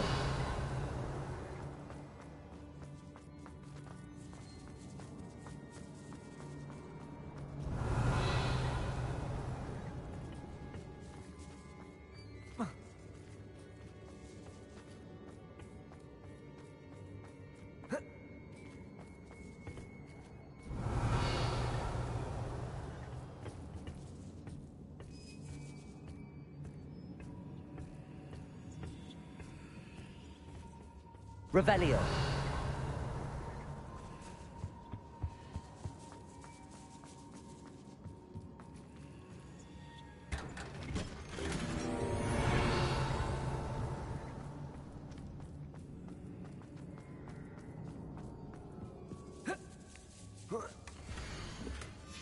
Otto Dibble's love letter from Rosie. He wanted me to destroy this if I found it.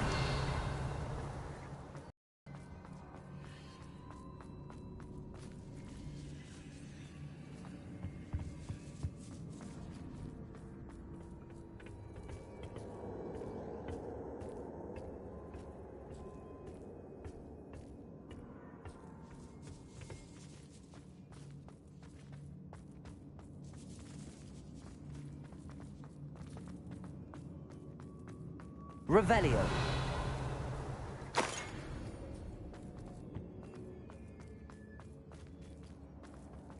Natty must be here somewhere.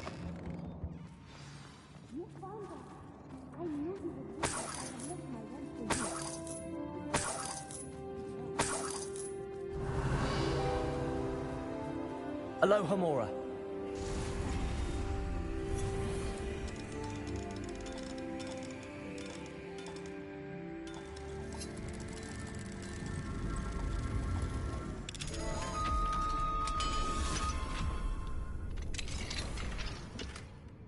Revelio.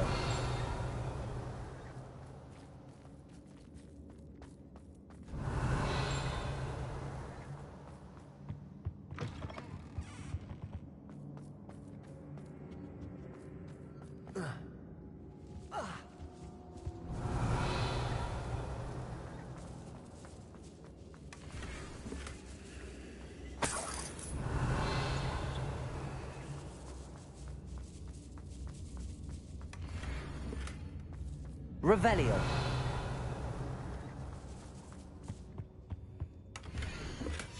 The book of poems that was taken from Agabus Filbert. He'll be thrilled to have this back.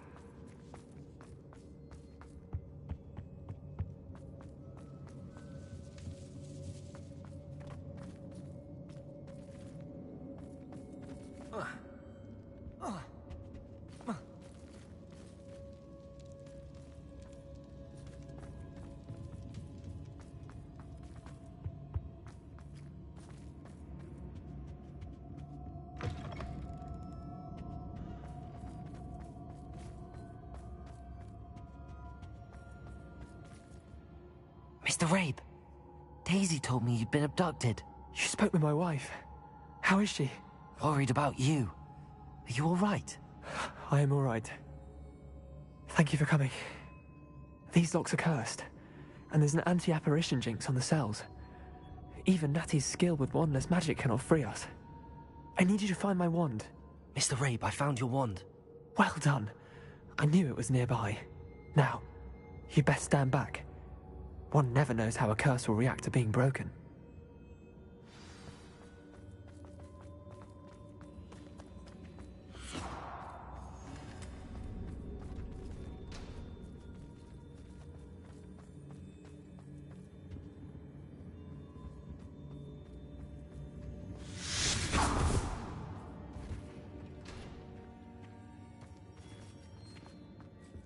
Thank you, Mr. Isco. My pleasure. And thank you, my friend. We owe our lives to your bravery. I may be too weak to disapparate with you both, but I can try. You go ahead. Find Officer Singer. We will get out of here on our own. Very well. But be careful. Thank you, my young friends. Be prepared for a fight. These Ashwinders must pay.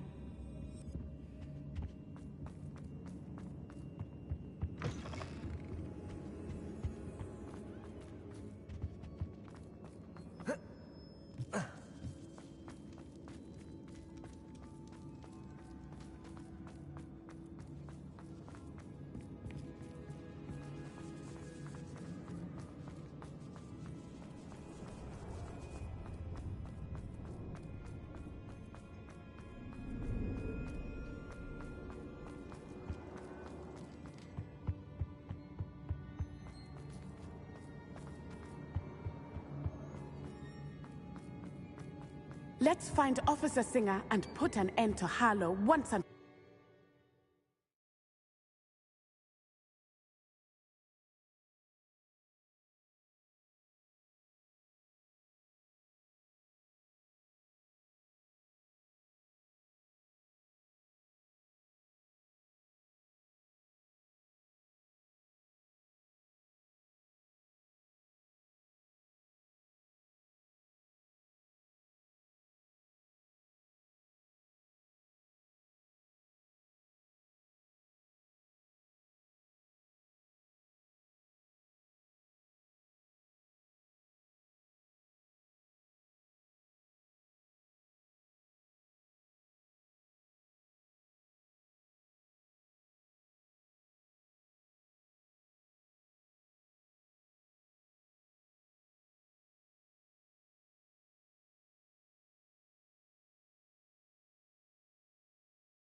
Natsai Onai. I should have known. And you, the troll dispatcher. Oh, thank goodness the two of you are safe.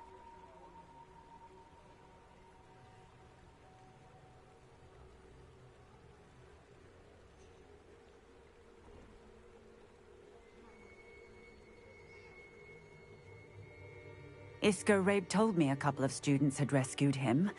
Should have known it was you two. Is Mr. Rabe all right? He is. I sent him home to his wife, Miss Onai. Your mother will not be pleased to learn that you're still risking your safety pursuing these dangerous men. Actually, Officer Singer, Natty and I learned of several Hogsmeade residents who've had their lives threatened by the Ashwinders. In addition to abducting Mr. Rabe to blackmail his wife and Natty, Rookwood and Harlow have also extorted Agabus Filbert and Otto Dibble. I will look into all of that. As for the two of you, I appreciate what you're trying to do, but you are taking great risk. Next time, please let the authorities handle the Ashwinders. With all due respect, officer, the authorities haven't done much about any of this. There's more coming in and hauling them off based on a few accusations. I must insist that you leave them to us. We shall have no further discussion on this. Natsai, you may wish to speak with your mother about this before I do. My mother will not like this. Thank you again for rescuing me. We shall speak soon.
Just leaving for our home after we tell Mr. Hill of our recent marriage.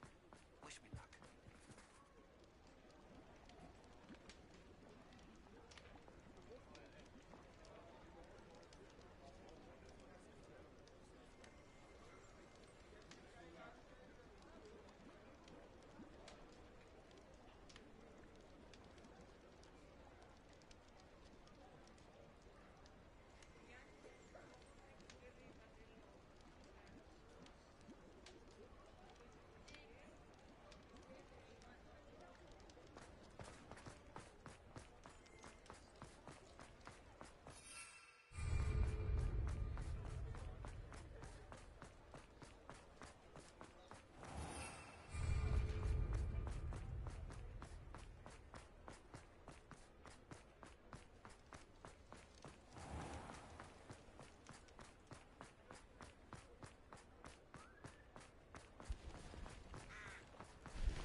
Pardon me?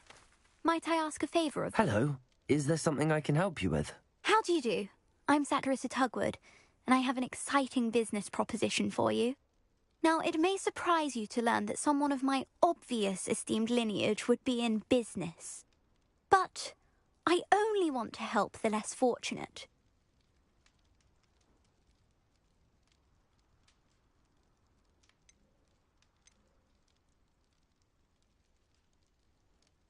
That's incredibly nice of you. Oh, there's more.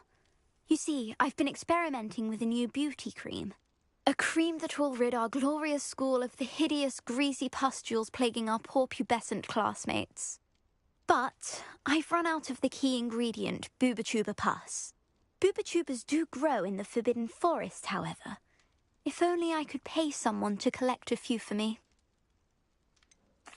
What precisely are bubatubas? Disgusting things, really, covered in protrusions. One needs to squeeze them to collect the pus.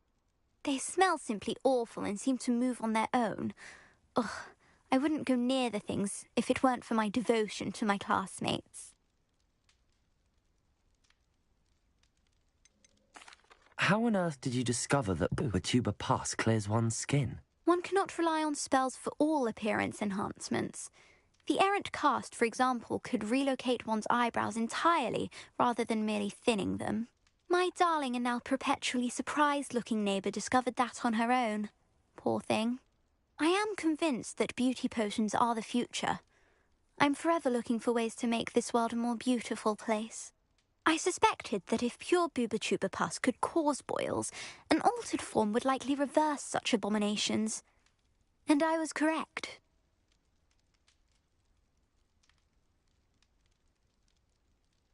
I can try and find some for you if I have the time. Marvellous. I'd go myself, but I don't want to.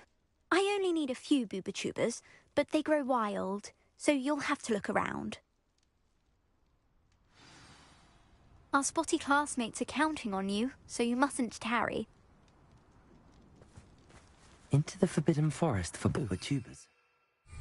I hope it's worth the risk.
This is where Saccharissa said to go.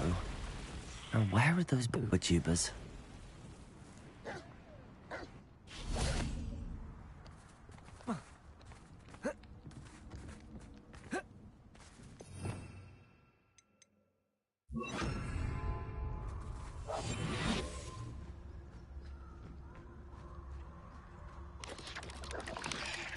Petrificus totalis.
Confringo! That goblin elm you built. Confringo!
That smells awful.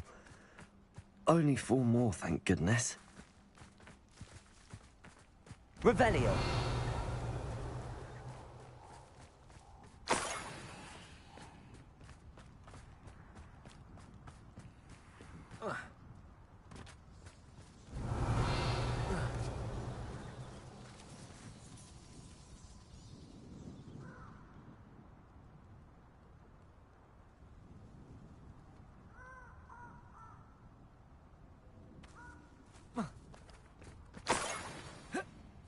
Revelio.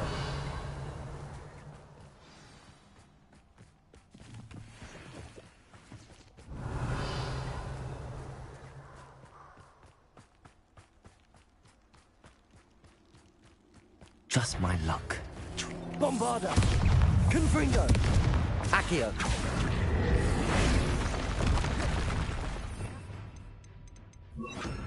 Glacius!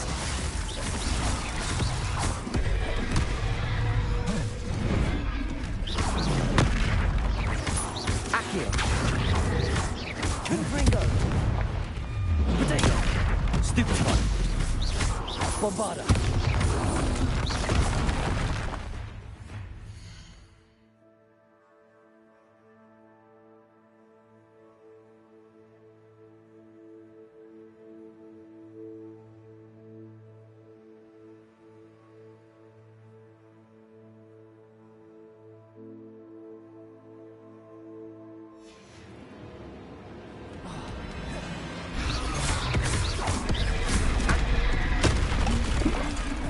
Confringo!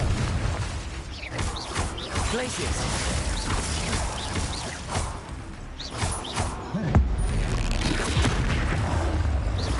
Bombarda! Confringo!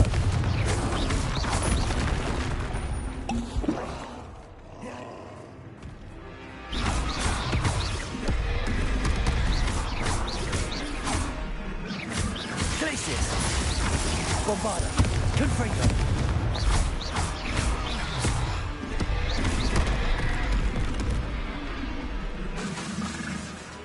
Glacius!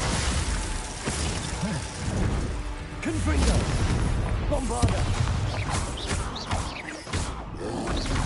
Potato! Stupefy! Confringo! Glacius! Bombarda!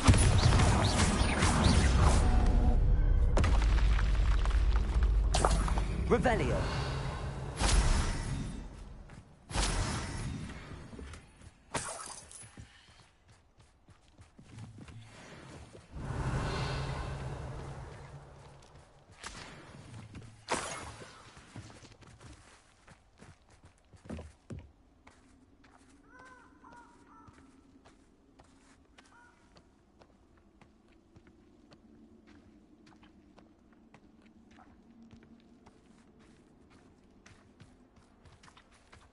Revelio.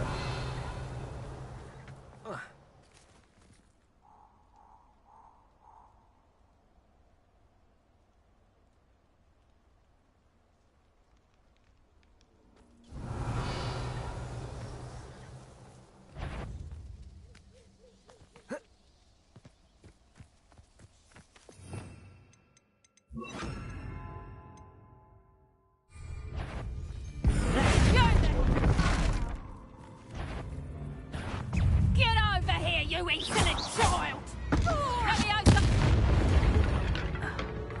Revelio.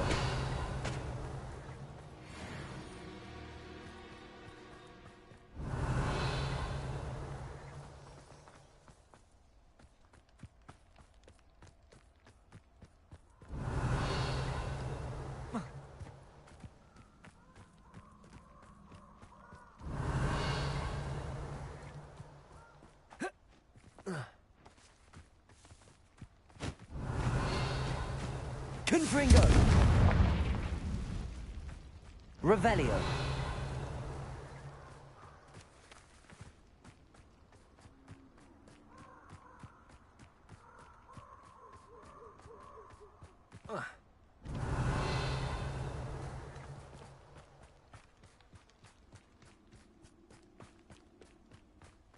That should do it. I'd better get back to Saccharissa now.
Saccharissa, I found the tubers you needed.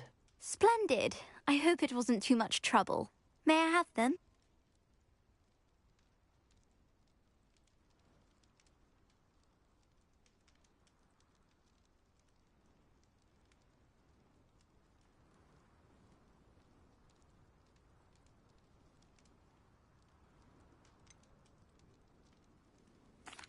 It actually was a spot of trouble. You never mentioned I might encounter a troll. I think you should pay me more. I suppose a higher price is less offensive than being forced to regard the hideous, greasy pustules plaguing our pubescent classmates. Thank you, and your payment, of course. Now I can begin perfecting my potion to save our poor pimply peers. Don't know who should be more grateful, I or our unsightly spotty classmates. One day the wizarding world will know my name, and you will have been a small part of it.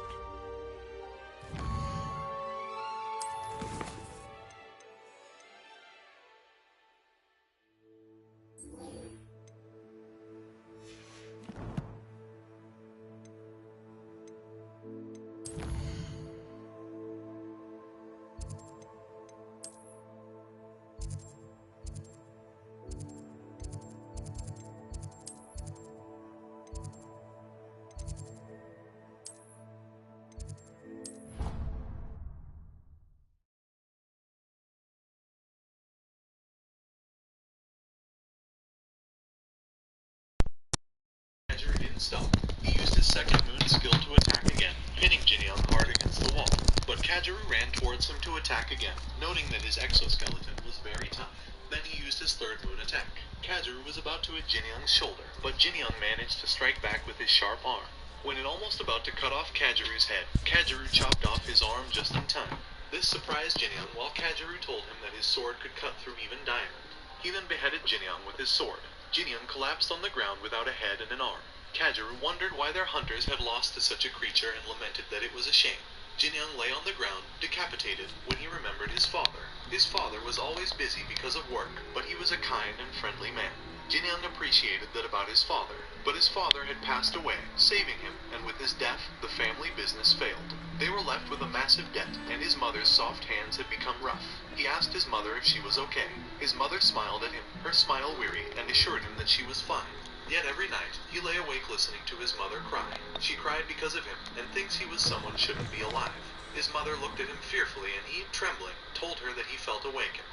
Then, the slice on his wrist healed. He embraced his mother, promising her that he would become a hunter and make her happy. His previously vacant eyes regained their spark. He remembered Eon telling him about the world's broken balance, how many nations had already fallen to the hunters. Their most formidable enemy was Japan. Eon pleaded with him to become their weapon, to hunt Japan's strongest hunters. Slowly, he regenerated a body from his severed head. Kageru remarked that he had used up too much time. He then crawled towards Kageru, who was determined to travel to Korea himself. Kageru was shocked when he suddenly felt a bite on his leg. Kageru noted his regenerative abilities but began to panic, knowing he had decapitated him. He bit Kageru's leg hard, causing him to shout in pain. Kageru then swung his sword in a moon shape to activate his power. Angrily, he pointed his sword at him and called him a bastard. Kageru retreated to the center of his moon power. Suddenly, he vanished and ran around Jinyoung like a wisp of smoke. Jinyoung noticed but was helpless. Kageru then unleashed his cage with a fatal 12th moon attack, slicing Jinyoung into tiny pieces. Jinyoung's body parts flew out of the portal, accompanied by a loud explosion from Kageru's power. Kageru walked away, leaving behind a crater and damaged walls. He sighed, not expecting to be bitten. He needed to heal, but suddenly, a sharp bone was thrown into his other leg, leaving him stunned. A hand emerged from behind, and Jinyoung, now completely skeletal, shakily crawled towards him. Panicking, Kageru tightened his grip on his sword and attacked Jinyoung again. Meanwhile, at the portal, the Prime Minister, the Secretary, and many others were Alright people, I'm about to get off this. I'm just gonna turn this mission real quick. I'm gonna go to the mission real quick. Judo replied that it had been 3 days since Kageru had entered, and he needed to check. He explained that the Minister of Defense was Japan's #1 hunter. Suddenly, Kageru's head rolled out of the portal.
Students always run when Peasy wants to have some fun.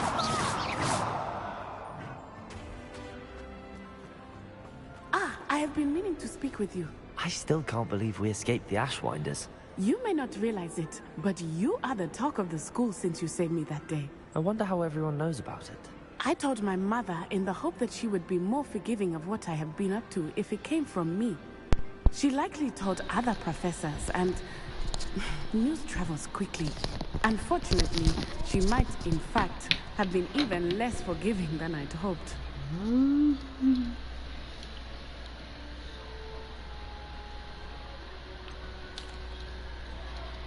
I don't blame her for being concerned. We have been involved in some dangerous activities. As the Ashwinders were locking me up and threatening my life, it did occur to me that my mother may have been right. Has Officer Singer done anything with the evidence we provided? She has not. Harlow is as strong as ever. Someone needs to stop him, whether it is us or Officer Singer. If someone had stopped the monsters like him in Billyland, my father would be alive today. What exactly happened to your father? It was a beautiful day. My mother had gone to tend to a neighbor who was ill, and so my father and I were galloping in the savannah. Galloping? Your father was also an animagus, I take it? He could become the most majestic giraffe, and he would carry me on his back, my arms around his neck. We were on our way home when we surprised a group of bandits who had come from our village. One of them saw me just as he removed a scarf from his face. He shouted and then aimed his rifle. He didn't want you to identify him. Exactly. In an instant, my father bowed his neck to protect me and was hit. As he fell, my father changed back into his human form. When the bandits saw this, they turned and ran in fear. Magic terrified them, and then he was gone. And it was all my fault. Your fault? How so? He died protecting me. If I had been capable of protecting myself, he would still be alive today. My mother and I tried to go on without him, but it became too much for us there. A few years later, we left to come to Scotland.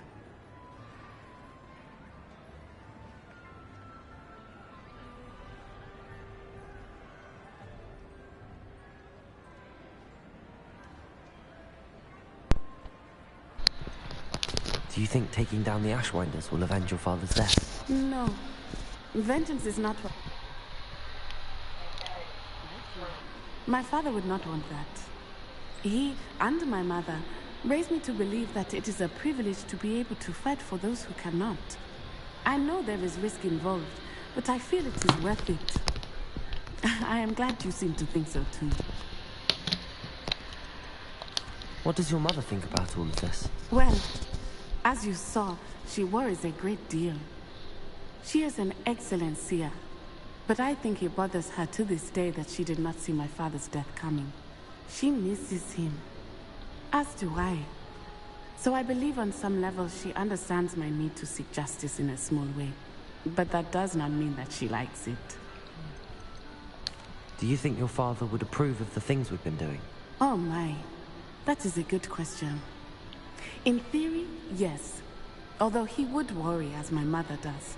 But I think he, of all people, would understand my persistence. My father never shied away from a fight for good, no matter how ruthless the foe. And I think he would have enjoyed knowing that I had a compatriot like you. I'm sorry, Natty. I can't imagine what you've been through. Your father sounds exceptional. He was. Truly extraordinary. And thank you for your kind words. We all have our burdens.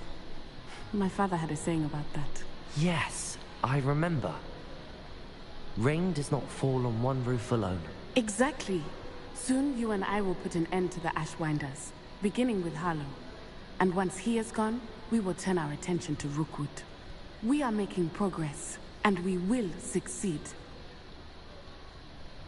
Thank you again for saving me.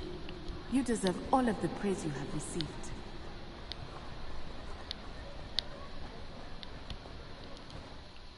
Alright.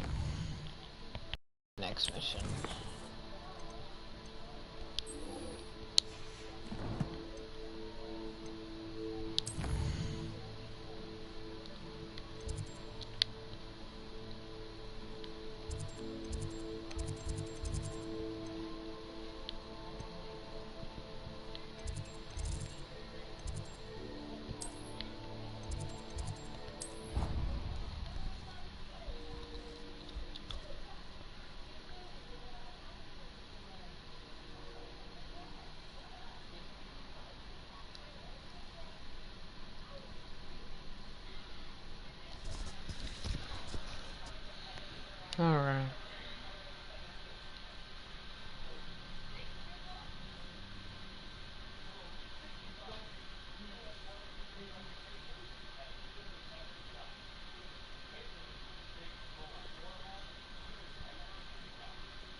Alright people, I'm gonna end it here. Everybody have a good one. Like, comment, and subscribe. It's Red here, and I'm out.